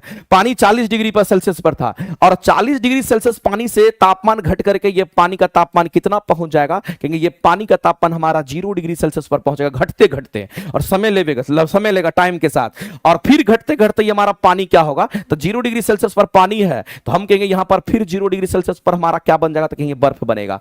इसका मतलब है मेरे भाई कि फिर यहां पर तापमान अगर समान है तो अवस्था परिवर्तन करने के लिए कुछ ना कुछ समय लेगा, और इस दौरान में टेम्परेचर जो हमारे होंगे वो कांस्टेंट होंगे, यानी टेम्परेचर का मान ना तो बढ़ेगा और ना तो उस टेम्परेचर का मान घटेगा। अगर 40 से मान लेते 0 हो गया, 40 से मान लेते मेरे भाई 0 हो गया, 40 से मान लेते कि वो 0 हो गया तो 0 पर आकर के रुक गया। लेकिन यहां पर कह रहा कि ये फ्रीजर है जो कि 0 से नीचे के तापमान तक लेकर जाएगा। एक बात बताइए मेरे भाई, ये तो 0 से नीचे, अभी तो 0 पर दोनों हमारी स्थिति पैदा हो गया, ये 0 से नीचे भी लेके जाने की बात कर रहा है। तो हम इसको देखते हैं, अगर तापमान घटते घटते घटते घटते 0 पे आ गया, अब 0 डिग्री पर अगर यहां आया, इसका मतलब यहां पर हमको क्या मिल गया, तो हम कहेंगे यहां पर पानी, अभी भी ये पानी है, अभी भी पानी था, अभी भी यहां पर 0 डिग्री सेल्सियस हमें तापमान मिल रहा, अभी भी ये पानी है। लेकिन जैसे ही आप यहां से यहां तक बढ़े तो आपको 0 डिग्री सेल्सियस पर अभी क्या बनेगा, तो कहेंगे यहां पर बर्फ बन गया, यहां पर बर्फ बन गया। तो मेरे भाई इतना समय तो लिया जो कि हमारा एक समान तापमान रहा होगा, और इतने देर में हमारा क्या होता, पानी से हमारा बर्फ बना, और ये टाइम आपको यहां से यहां तक लिया, और इस दौरान में टेम्परेचर कांस्टेंट रहा। लेकिन आपसे कह रहा है जो फ्रीजर का तापमान वो 0 से भी नीचे जाना चाहिए। इसका मतलब फिर 0 से हम किधर जाएंगे, तो ग्राफ हमारा नीचे की ओर जाएगा, फिर ग्राफ हमारा इधर नीचे की ओर जाएगा। यानी कुल मिलाकर के आप ये देख लीजिए, तापमान घटा, फिर तापमान घटा और फिर तापमान घटेगा। तो आपका फ्रिज क्या करेगा, तो जीरो से नीचे तापमान लेके जाएगा। हमारा यहां पर जीरो से नीचे नहीं जा रहा था, ये जीरो पे आकर रुक गया, तो ये पॉसिबिलिटी हमारा खत्म हो गया। इसके बाद देखिए यहां पर ये 40 से जीरो हुआ, फिर जीरो से ऊपर बढ़ने लगेगा, ऐसा नहीं हो सकता, जीरो से कम लेके जाना है। अब यहां पर 40 से जीरो तो हुआ, लेकिन जीरो से मेरे भाई डायरेक्ट नीचे जा रहा है, ऐसा नहीं होता है। हम लोग जानते हैं कि 0 डिग्री सेंटीग्रेड पर पानी भी होगा, 0 डिग्री सेंटीग्रेड बर्फ भी होगा, तो फेज चेंज करने के लिए कुछ ना कुछ उसको समय चाहिए होता है। जहां पर टेंपरेचर कांस्टेंट होगा, तो यहां टेंपरेचर हमारा सीधे गिर रहा है, यहां पर टेंपरेचर हमारा नियत है ही नहीं। लेकिन इस पोजीशन में आप देख लीजिए मेरे भाई, इसको आप देख लीजिए, ऐसे हमारा तापमान गिरा, 0 डिग्री सेंटीग्रेड पर पानी आ गया, अब 0 डिग्री सेंटीग्रेड पर पानी भी होगा और 0 डिग्री सेंटीग्रेड पर हमारा बर्फ भी होगा, और इस दौरान में मेरे भाई टेंपरेचर कांस्टेंट होगा, 0 डिग्री ही रहेगा, और कुछ ना कुछ समय लगा वहां पर क्या कहेंगे, यहां पर फेज चेंज करने का, तो ऐसा हमारा होगा। फिर 0 से नीचे भी जाना, क्योंकि फ्रिज का तापमान 0 डिग्री से नीचे होता है, तो नीचे जाएंगे तो ये ग्राफ पॉसिबल है। बताइए मेरे भाई, इस क्वेश्चन का अगर आंसर करने के लिए जाएंगे तो हमारे कौन सा आंसर राइट होंगे, तो हम कहेंगे ये वाला हमारा करेक्ट ग्राफ हो जाएगा, यानी इस क्वेश्चन का अगर आंसर करेंगे तो ऑप्शन नंबर हमारा ए राइट हो जाएगा। इस बात को आप ध्यान रखेंगे।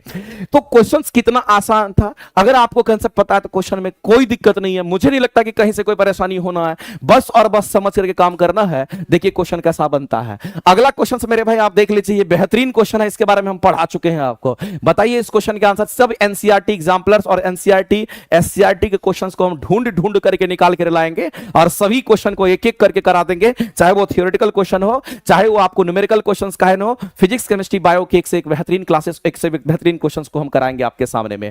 तो मेरे भाई मैं आपसे कहना चाहता हूं कि जितने लोग लाइव क्लासेस देख रहे होंगे, सभी लोगों से हम कहना चाहते हैं, एक हमारा नियुक्ति बैच भी अलग से चलता है। ये नियुक्ति बैच में क्या है, तो हम सभी तरह का इसमें मिश्रण करते हैं। इस नियुक्ति बैच की जो खासियत है, वो सबसे बड़ी खासियत क्या है कि इस नियुक्ति बैच में हम कोशिश करते हैं कि सभी तरह का क्वेश्चंस को रख करके आपकी तैयारी को बेहतरीन कराएं। और नियुक्ति बैच मेरे भाई ये सबसे पहले ही हमारा हिट बैच रहा है, तो आपको मैं बता देना चाहता हूं, अगर मेरे साथ प्रैक्टिस करनी होगी तो नियुक्ति बैच के साथ जुड़ करके आप प्रैक्टिस करिएगा 6 to 8 9 10th के लिए, देखिएगा बहुत मजा आने वाला है आपको।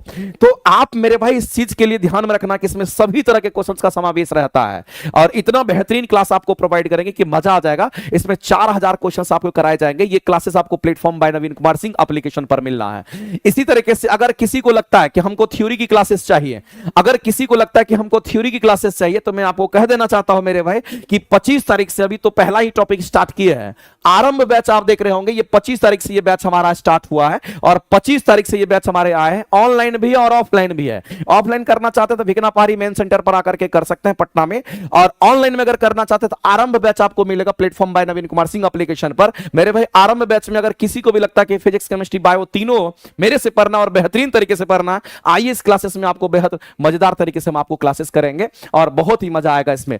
आप पढ़िएगा आप पढ़िएगा फिजिक्स तो आपको मजा आएगा, आप पढ़िएगा केमिस्ट्री तो मजा आएगा, आपको पढ़िएगा बायोलॉजी तो फिर भी आपको उतना ही मजा आएगा, ध्यान रखेंगे। चलिए अगला क्वेश्चन हम लोग देखते हैं और इस क्वेश्चन को हम लोग देखते हैं क्या कहता है। कहता है चित्र को देखिए और सुझाव दीजिए कि ओ ब सो द यानी कि ए बी सी डी की बात कर रहा है। कहता कि वाष्पन की दर सर्वाधिक होगी। मेरे भाई इस कंसेप्ट को मैंने पढ़ा दिया और मैं चाहूंगा कि इस क्वेश्चन के आंसर तुम करो और तुम लोग आंसर करके जल्दी से बता दो कि कहां पर पॉसिबिलिटी है। देखिए इसका खुला क्षेत्रफल हमारा ज्यादा है, इसका खुला क्षेत्रफल देखिए इतना ही कम है। आप इसको मेरे भाई फोकस कीजिए, ये बर्तन है, उस बर्तन में पानी रखा हुआ है, इसका खुला क्षेत्रफल ज्यादा है। इसको देखिएगा तो मेरे भाई ये छोटा बर्तन है, उसका खुला क्षेत्रफल थोड़ा कम है। इसका देखिए खुला क्षेत्रफल भी ज्यादा है और इसके ऊपर में देखिए पंखा को भी टांग दिया गया है, इसके ऊपर में पंखा लगा दिया गया हवा देने के लिए, तेज गति से हवा चलेगा। और इसके बाद मेरे भाई यहां पर एक कंटेनर हमारा दे रखा है, इसको ऊपर से क्या कर दिया गया, इस तरह से ढक दिया गया है। बताओ वाष्पीकरण की दर फास्ट किसमें होगी? आपके आंसर्स आने चाहिए मेरे भाई, सबके आंसर्स आ रहे हैं, क्या बात है मेरे भाई। ऑप्शन नंबर सी आंसर्स कर रहे हो, ये एनसीईआरटी का क्वेश्चन है। आपको हम दिखाते हैं, यही चीज हम आपको यहां पर बताए थे, पहला जो क्वेश्चन हम करा रहे थे तो वहीं पर बताए थे। और इस लाइन को मेरे भाई तुम यहां पर अंडरलाइन कर सकते हो कि हवा की गति अगर बढ़ जाती है, अगर हवा की गति को बढ़ा देते हैं पंखा लगा करके, तो वाष्पीकरण की दर फास्ट हो जाती है। देखिएगा मान लेते पसीना से आप लथपथ हैं और आप क्या कीजिए, तुरंत आइए पंखा वाला रूम में जहां पंखा तेज गति से चल रहा है, देखिए तुरंत पसीना उड़ जाता है, वाष्पीकरण फास्ट हो जाएगा आपके शरीर से और आप ठंडा फील करेंगे। नहीं तो ऐसा होता है। तो हवा की गति अगर फास्ट होगी तो जाहिर सी बात है आपके पसीने जो होंगे वो वाष्पीकृत हो जाते हैं। इस तरीके से आपको ध्यान है ना, वाष्पीकरण की दर को वो क्या करता है, फास्ट कर देता है। तो यहां पर मेरे भाई कंटेनर था और उस कंटेनर के ऊपर क्या, तो ये हमारा थोड़ा सा छोटा वाला था, ये हमारा उससे बड़ा था, लेकिन ये बड़ा था, ये खुला भी है और साथ में मेरे भाई इसमें ढक्कन नहीं लगा, इसमें ढक्कन लगा दिया गया है। ढक्कन लगेगा तो मेरे भाई ये तो हमारा हमारा ये क्या करेगा, तो हम कहेंगे यहां पर स्लो कर देगा। अब ये खुला भी है, पंखा भी ऊपर से लगा दे तो पंखा हवा की गति को तेज कर देगा और वाष्पीकरण की दर को फास्ट कर देगा। एक लाइन में कहानी सिंपल, और आंसर करेंगे इस क्वेश्चन का, हमारा सी आंसर हमारा इस डायग्राम में करेक्ट हो जाएंगे। आगे चलते हैं, अगला क्वेश्चन हमारे सामने मेरे में केमिस्ट्री के क्वेश्चन दे रखे हैं और इसको समझिए क्या कहता है एक परमाणु की हम बात करते हैं और एक परमाणु यानी एक एटम की हम बात करते हैं। तो सबसे पहला चीज आपको यह समझना है कि किसी एटम की अगर बात कही गई है तो इसमें आंसर आपको ढूंढना कि कौन सा स्टेटमेंट हमारा एटम के लिए सही नहीं है, वो एक्चुअली में हम लोगों को ढूंढना है। तो अगर हम एटम की बात करते हैं, तो मैं आपको बता देना चाहता हूं मेरे भाई, कोई एटम की बात करेंगे, अगर परमाणु की बात करते हैं तो आपको यह बात ध्यान रखना है कि परमाणु का जो सिद्धांत हमारा दिया था वो डाल्टन ने दिया था, और डाल्टन ने क्या बोला था कि परमाणु अविभाज्य है, जबकि परमाणु मेरे विभाज्य होता है। ये उनको गलत साबित कौन किया, रदरफोर्ड ने गलत साबित किया, किसने, तो जेम्स चैडविक ने गलत साबित किया, किसने, तो गोल्डस्टीन ने किया, क्योंकि उन्होंने एटम के अंदर न्यूक्लियस को खोजा, एटम के अंदर मेरे भाई यहां पर प्रोटॉन को खोजा, एटम के अंदर वहां पर न्यूट्रॉन को खोजा, इसका मतलब एटम के अंदर हमारा जे थॉमसन ने इलेक्ट्रॉन को खोज लिया, तो पता चला कि एटम अविभाज्य नहीं है मेरे भाई। इसका मतलब है हम कह सकते हैं उसके अंदर इतने सारी चीज थे तो वो हमारा विभाज्य होता है। डाल्टन का यह सिद्धांत गलत हो गया था। तो लेकिन हम लोग को यह बात समझना है कि अगर हम एटम की अगर बात करते हैं, जो एटम हमारे परमाणु होते हैं, ये परमाणु जो हमारे एटम होते हैं ये छोटे से छोटे कणों से मिलकर के बना होता है, ये स्टेटमेंट सही है। लेकिन अगर इस एटम की अगर हम बात करते हैं तो आपको एक चीज ध्यान रखना मेरे भाई कि कोई भी परमाणु हमारा कैसा होता है, अगर परमाणु की बात करते हैं तो आपको ध्यान रखना है कि इसमें से कौन सा स्टेटमेंट हमारा सही नहीं है, ये पूछा गया है। कह रहा एटम जो है ये कैन नॉट एग्जिस्ट इंडिपेंडेंटली, यानी कहने का मतलब हमारा एटम जो होता है क्या वो स्वतंत्र अस्तित्व में नहीं रह सकता मेरे भाई, बिल्कुल रह सकता है। इस बात को ध्यान रखेंगे हम कि कौन सा एटम हमारा अस्तित्व में रह सकता है, तो ये स्वतंत्र अगर हमारा रहता है। अगर हम स्वतंत्र की अगर बात करते हैं तो आपको ध्यान रखना मेरे भाई, वैसे तत्व की हम बात करेंगे, वैसे एटम की हम बात करेंगे, स्वतंत्र हमारा अस्तित्व में हमारा कौन रह सकता है, इस बात को ध्यान रखना। अगर स्वतंत्र अस्तित्व की अगर हम बात करते हैं, अगर स्वतंत्र अस्तित्व की अगर हम बात करते हैं, इस पर हम लोग को फोकस करना है। अगर स्वतंत्र अस्तित्व की अगर बात कर, स्वतंत्र अस्तित्व में अगर रहेगा तो मेरे भाई इनर्ट गैस के जो एलिमेंट होते हैं, इस बात को ध्यान रखेंगे। हम किसकी बात कर रहे हैं, तो हम यहां पर इनर्ट गैस के एलिमेंट की बात करते हैं, और इनर्ट गैस हमारा 18वें ग्रुप का 18th ग्रुप के सभी एलिमेंट्स की हम बात कर रहे हैं। तो 18वें ग्रुप के जो सभी एलिमेंट होंगे, इनर्ट गैस के सभी एलिमेंट्स की अगर हम बात करते हैं उसको आप कंसीडर कर लीजिए मेरे भाई, ये सभी एलिमेंट्स की हम बात करते हैं। तो 18th ग्रुप के जो सभी एलिमेंट्स हमारे होते हैं ये स्वतंत्र अस्तित्व हमारा होता है। यहां कह रहा कि ये नहीं रह सकता, जो कि बिल्कुल गलत है, ये गलत स्टेटमेंट है, इसलिए ये आंसर हमारा हो जाएगा। दूसरी बात आपको ध्यान रखना मेरे भाई, जो एटम्स हमारे होते हैं, कुछ एटम हमारा क्या होता है कि यहां पर हम कहेंगे केमिकली रिएक्टिव भी होता है, ध्यान रखेंगे ये केमिकल रिएक्शन में भाग लेगा। और ये कैसा होगा, कहेंगे कुछ हमारे केमिकल रिएक्टिव भी होते हैं। अगर ये केमिकल रिएक्टिव होगा तो जाहिर सी बात है मेरे भाई, ये अणु का निर्माण करेगा, ये अणु का निर्माण करेगा। साथ ही साथ हम यहां पर कहेंगे ये अणु का निर्माण करेगा, ये अणु का निर्माण करेगा क्योंकि वो रिएक्टिव होता है। साथ ही साथ हम कहेंगे यहां पर आयंस का भी ये निर्माण करेगा, ये चीज आपको ध्यान रखना, ये आयन का भी निर्माण करेगा। ये किसका, तो कहेंगे यहां पर आयन का भी निर्माण करेगा। अगर मान लेते कोई एटम हमारा केमिकली यहां पर रिएक्टिव होगा तो जाहिर सी बात है वो अणु का भी निर्माण करेगा और आयन का भी निर्माण करेगा, इस बात को आप ध्यान रखेंगे। तो परमाणु की मूल इकाइयां जिससे अणु और आयन का निर्माण होता है, ये स्टेटमेंट हमारा सही है, क्योंकि ये केमिकली रिएक्टिव हमारे बहुत सारे एटम होते हैं, जैसे सोडियम है, ये सब भी तो एटम ही है, वो सब जल्दी रिएक्शन करके क्या करेगा, इन सब का निर्माण कर लेता है, इस बात को आप ध्यान रखिएगा। अगर देखिएगा तो सोडियम, अगर मान लेते सोडियम अगर रिएक्शन करेगा तो सोडियम में क्या होगा, तो सोडियम धातु है, धातु पर पॉजिटिव आयंस आ जाएगा, इसका मतलब वो आयंस का भी निर्माण कर सकता है, उसमें आयंस भी हमारे बनेंगे। तो मेरे भाई इस तरीके से हम कह सकते हैं ये पॉसिबिलिटी हमारा, हाँ स्वतंत्र अवस्था में ये रह सकता है, इसका मतलब है मेरे भाई वो इनर्ट गैस की स्थिति में हम कहेंगे। यहां कंप्लीट रूप से कह रहा कि नहीं रह सकता, जो कि गलत था। अगला कहता कि परमाणु सदैव उदासीन प्रकृति के होते हैं, ये भी स्टेटमेंट सही है मेरे भाई। जिस भी एटम की हम बात करते हैं, एटम हमारा परमाणु सदैव प्रकृति में होते हैं, कैसे, तो उदासीन अवस्था में होते हैं। अगर मेरे भाई प्रकृति में अगर उदासीन अवस्था में अगर हमारा होता है तो हम कहते हैं ऐसी परिस्थिति में आपको ध्यान रखना है कि जो प्रोटॉन की संख्या होती है वही इलेक्ट्रॉन की संख्या होगी, और जो इलेक्ट्रॉन की संख्या होगी वही इसकी परमाणु संख्या होती है, ये बात आपको ध्यान रखना है। वही इसकी परमाणु संख्या होती है, वही इसकी परमाणु संख्या होती है, ये चीज आपको ध्यान रखना है। तो परमाणु सदैव हमारे उदासीन प्रकृति का हमारा होता है, ये चीज आपको ध्यान रख सकता है, और ये स्वतंत्र अवस्था में हमारा रह सकता है, क्योंकि उदासीन अगर हो गया तो न्यूट्रॉन इलेक्ट्रॉन प्रोटॉन की संख्या बराबर होगी और परमाणु संख्या भी बराबर हो जाता है। तो ये भी स्टेटमेंट हमारे सही होंगे इस तरीके से। अगर हम बात करते हैं परमाणु बड़ी संख्या में परस्पर जुड़ करके पदार्थ का निर्माण करते हैं, जाहिर सी बात है मेरे भाई कि छोटे छोटे परमाणु किसको कहते हैं, छोटे छोटे जो हमारे पदार्थ होते हैं, पदार्थ के भी छोटे छोटे कण को परमाणु कहते हैं, और सभी कण मिलकर के एक पदार्थ का निर्माण करता है। आप सोचिए कि पदार्थ से ही छोटे छोटे कण को परमाणु कह दिए, आज सभी परमाणु को मिला देंगे तो पदार्थ बन जाएगा। तो वही पदार्थ बड़ी संख्या में परस्पर जुड़ करके पदार्थ का निर्माण करेगा, जिसे हम देख सकते हैं, अनुभव कर सकते हैं, स्पर्श कर सकते हैं, और वह पदार्थ हमारा ठोस, द्रव और गैस के रूप में होगा। नहीं तो ये स्टेटमेंट भी हमारा सही है, स्टेटमेंट भी सही है, स्टेटमेंट भी सही है।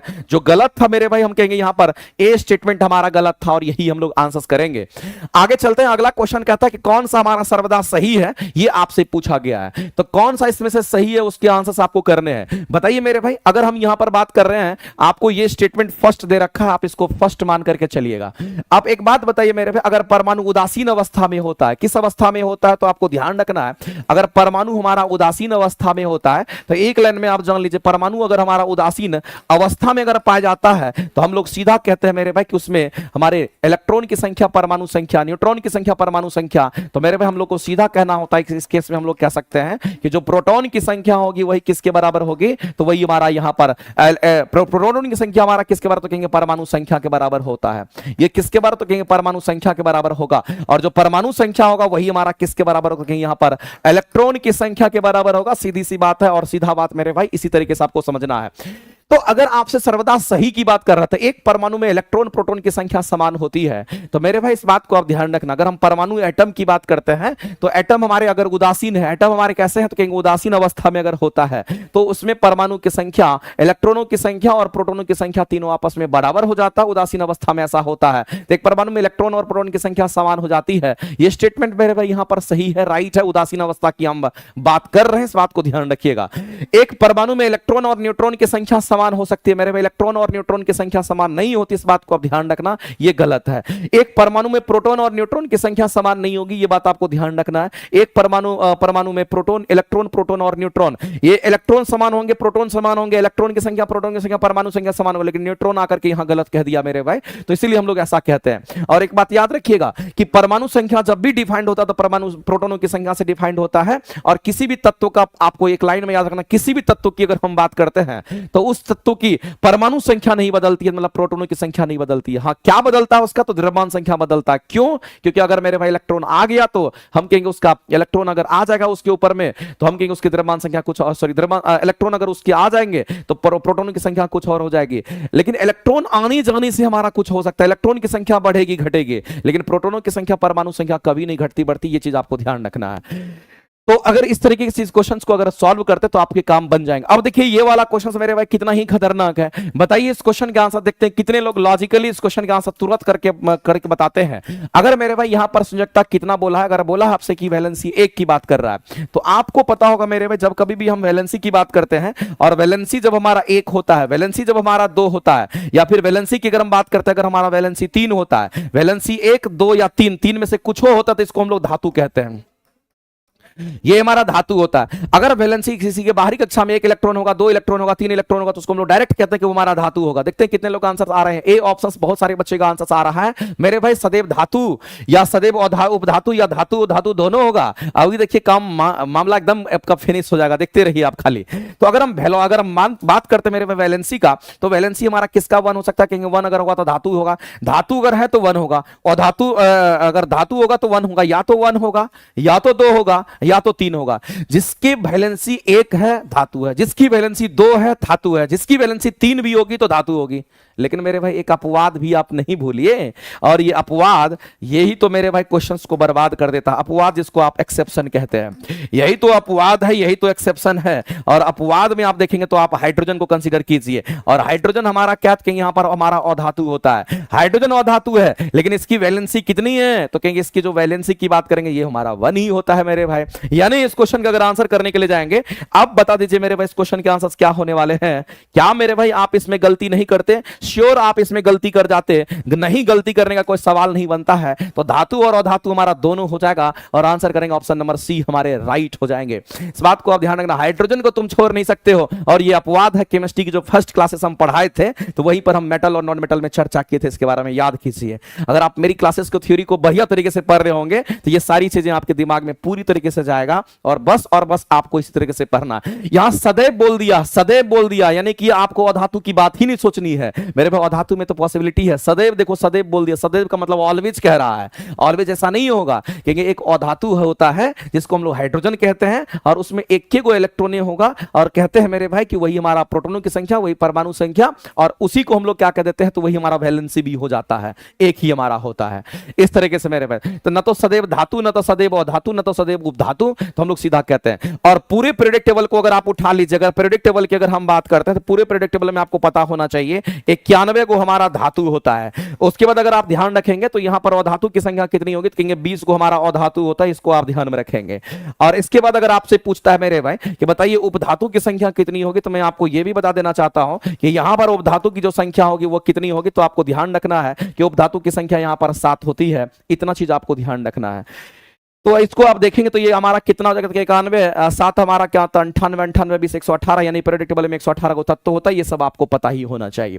कितना बेहतरीन क्वेश्चन था। अगर एक संयोजकता दे देता और इसमें हमको लगता है कितने बच्चे फंस जाते, नहीं फंस जाते। बताइए हाइड्रोजन को कैसे आप छोड़ सकते हैं। हाइड्रोजन बहुत खतरनाक चीज होता है, याद रखिएगा। और आने वाले समय में हाइड्रोजन हमारा एक प्रकार का गैस है जो कि मेरे भाई एज ए फ्यूल के रूप में सबसे अच्छा फ्यूल माना जाएगा, ध्यान रखिएगा। अगला क्वेश्चन कहता है, ये क्वेश्चन मेरे भाई और भी खतरनाक है, बायोलॉजी का क्वेश्चन है। बताइए, कह रहा है कि निम्नलिखित में से किसे क्रिस्टल रूप में हम बना सकते हैं। मेरे भाई बनाया जा सकता है, ये क्वेश्चन आपसे बोला, किसको हम क्रिस्टल के रूप में बना सकते हैं, ये लाइन आप इसको समझिए। तो आपके सामने में यहां पर बैक्टीरिया दे रखा, अमीबा दे रखा, शुक्राणु दे रखा है और वायरस की बात कर रहे हैं। बताइए इस क्वेश्चन का आंसर कौन करेंगे। देखते हैं कितने लोगों में दम है इस क्वेश्चन का आंसर करने का। मेरे भाई यहां पे आंसर आ रहा है वायरस वायरस वायरस। क्या बात है, आप तो एकदम दिल जीत लेते हैं क्योंकि आप लगातार मेहनत करते हैं, इसीलिए आप लगातार आंसर्स भी कर रहे हैं और इसी तरीके से आपको तैयार भी होना है। अगर हम वायरस की अगर हम बात करते हैं तो मैं आपको बता देना चाहता हूं मेरे भाई कि जो हमारा वायरस होता है जिसको हम लोग विषाणु कहते हैं, वायरस को हिंदी में क्या कहेंगे तो इसको हम लोग यहां पर विषाणु कहते हैं, इसमें कोई दिक्कत नहीं है। लेकिन जो वायरस हमारे होते हैं ये सजीव भी होते हैं और निर्जीव भी होते हैं, ये बात आपको ध्यान रखना है। जो वायरस हमारा होता है ये सजीव भी होता है, ये हमारा सजीव भी होगा और साथ ही साथ हम कहेंगे ये हमारा निर्जीव भी होता है।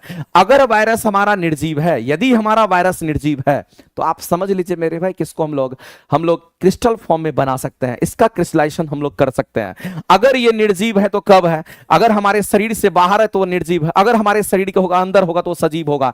तो अगर हम वायरस को अगर निर्जीव कह रहे हैं तो हमारे शरीर के बाहर है और वह इनएक्टिव हमारा होता है। ये वायरस हमारे कैसे होंगे, तो ये हमारे इनएक्टिव होंगे, लेकिन ये कब होंगे तो हमारे शरीर के बाहर जब होंगे तब होंगे। और इसी निर्जीव वायरस को हम लोग क्या करते हैं, इसका हम लोग क्रिस्टलाइजेशन हम लोग करते हैं, इसका हम लोग यहां पर क्रिस्टलाइजेशन हम लोग करते हैं। इसमें कोई दिक्कत नहीं है, आप आसानी से इसका क्रिस्टलाइजेशन करके आप इसको क्रिस्टल फॉर्म में बना सकते हैं। लेकिन किसको बना सकते हैं, आप केवल और केवल वायरस को बना सकते हैं। मेरे भाई मेरा एक और क्वेश्चन है जो कि एनसीईआरटी में ये क्वेश्चन पूछा गया है और ये भी एक बेहतरीन क्वेश्चन होगा और आपको जवाब करने होंगे और आपको ये बताने हैं कि बताइए इस क्वेश्चन के आंसर्स। मेरे भाई ये आपके सामने में क्वेश्चन है कि पहला कौन सा वायरस हमारा था जो कि क्रिस्टल फॉर्म में बनाया गया था, जिसको क्रिस्टल फॉर्म में लैब में बनाया गया था। पहला वायरस कौन, पहला वायरस हमारा था जिसको बनाया गया था, कौन सा पहला वायरस की हम बात करते हैं।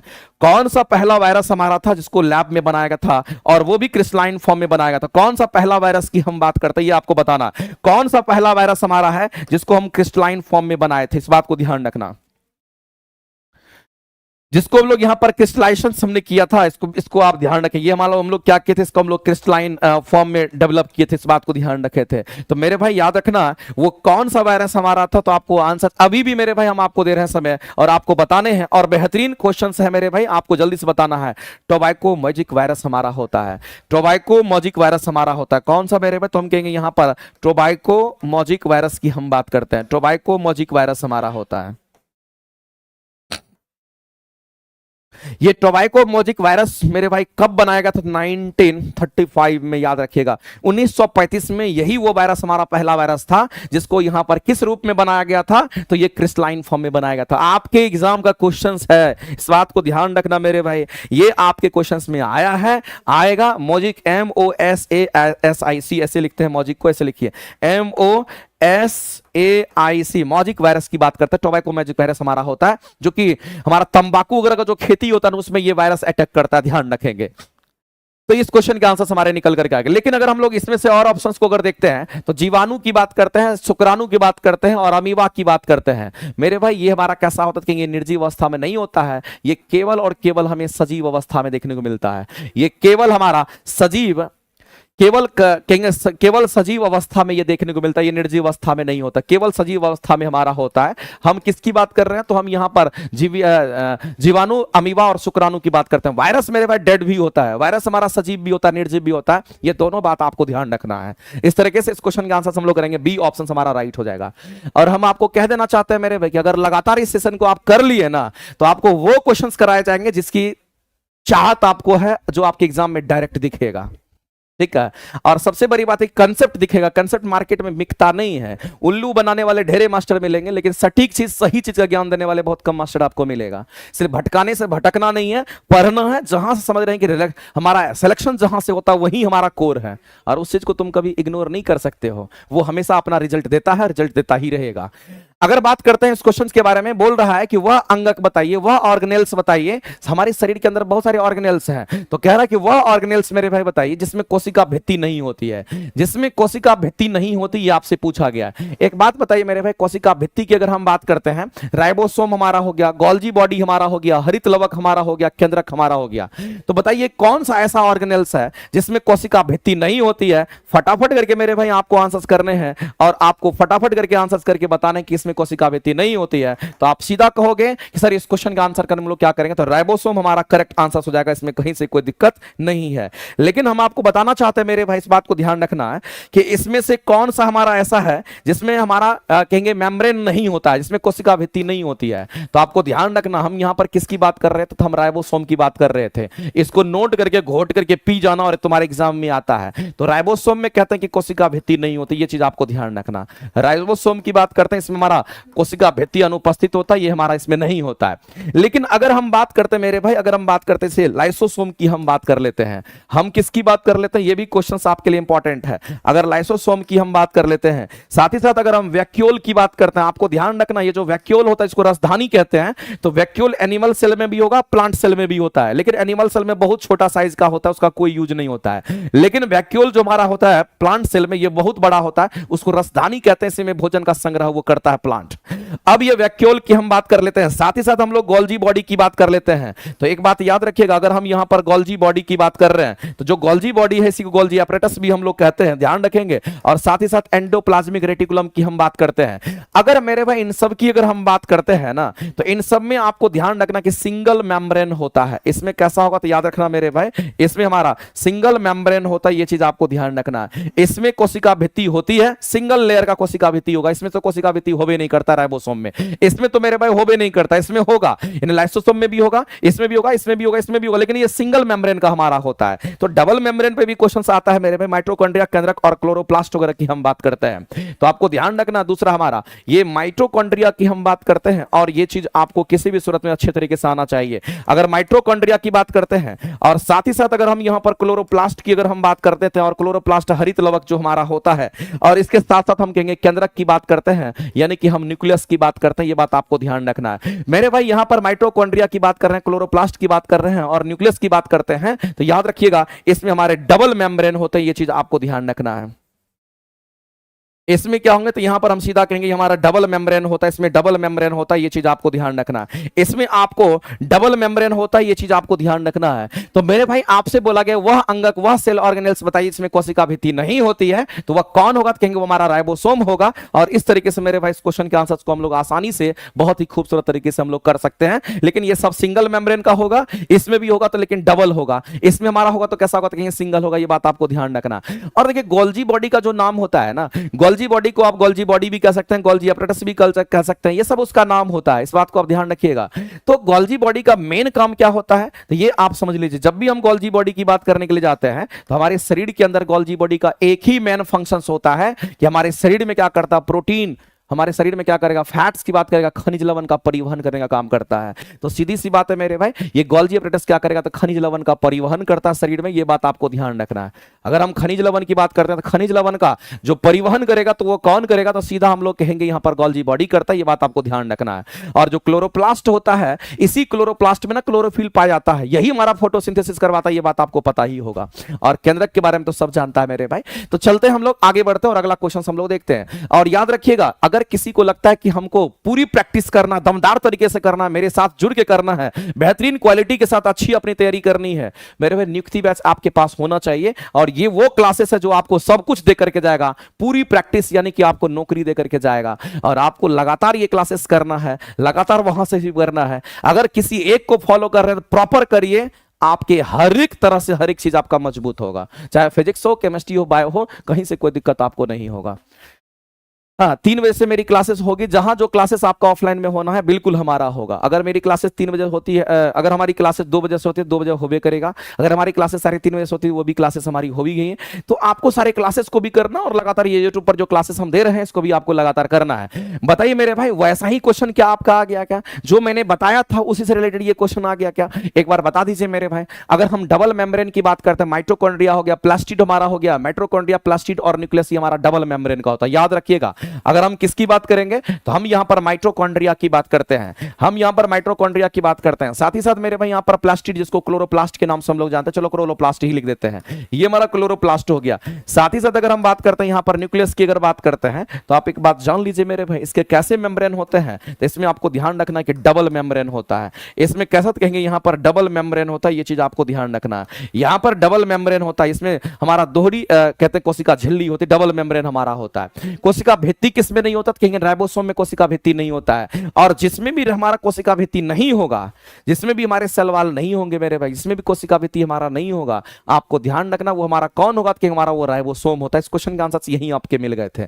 लेकिन आप यहां पर देख लीजिए, ये क्वेश्चन आपको कुछ सिखा रहा है, कहता है कि बताइए किसके चारों ओर एकल झिल्ली होता है, सिंगल मेम्ब्रेन किसके चारों ओर होता है। अभी जस्ट इससे पहले हम बताए थे सिंगल मेम्ब्रेन हमारा कहां पे होगा, सिंगल मेम्ब्रेन हमारा इन्हीं तीनों चारों को याद रखना, लाइसोसोम, वैक्यूल और गोल्जी बॉडी और हमारा एंडोप्लाज्मिक रेटिकुलम की बात करते हैं। अब बताइए मेरे भाई, इसमें से कौन सा आंसर करेंगे, माइटोकॉन्ड्रिया नहीं होगा, डबल हमारा होगा, नहीं होगा ये हमारे आंसर्स। हम कहेंगे सर यहां पर लाइसोसोम की बात कर रहे हैं तो लाइसोसोम हमारा होगा। अगर प्लास्टिड की बात कर रहे हैं यहां पर हम कहेंगे लवक भी हमारा नहीं होगा। तो मेरे भाई इसमें से सिंगल मेम्ब्रेन की अगर बात करेंगे, दो ऑप्शंस आपके राइट हो जाएंगे, बी और सी राइट है। क्योंकि राजधानी और लाइसोसोम को अगर देखिएगा तो आपको ये सिंगल मेम्ब्रेन है, तो आपको यहां पर राजधानी वैक्यूल दिख रहा है, और साथ ही साथ आपको यहां पर लाइसोसोम भी आपको दिख रहा है। तो आप यहां पर कहेंगे लाइसोसोम भी है और राजधानी भी हमारा, ये दोनों के दोनों हमारे राइट आंसर्स होंगे। यानी इस क्वेश्चन के अगर आंसर्स करेंगे मेरे पे, तो ये भी हमारा करेक्ट होगा, ये भी करेक्ट होगा। तो याद रखिए इस क्वेश्चन के आंसर्स हमारे बी एंड सी दोनों राइट्स होंगे, और ये दोनों के दोनों हमारे सिंगल मेम्ब्रेन के बने हुए हैं, ये दोनों के दोनों सिंगल मेम्ब्रेन के हमारे बने हुए हैं। तो यहां पर इसके पीछे में जस्ट इसका डेफिनेशन आपको लिखा हुआ है, इसमें कहीं से कोई दिक्कत नहीं है।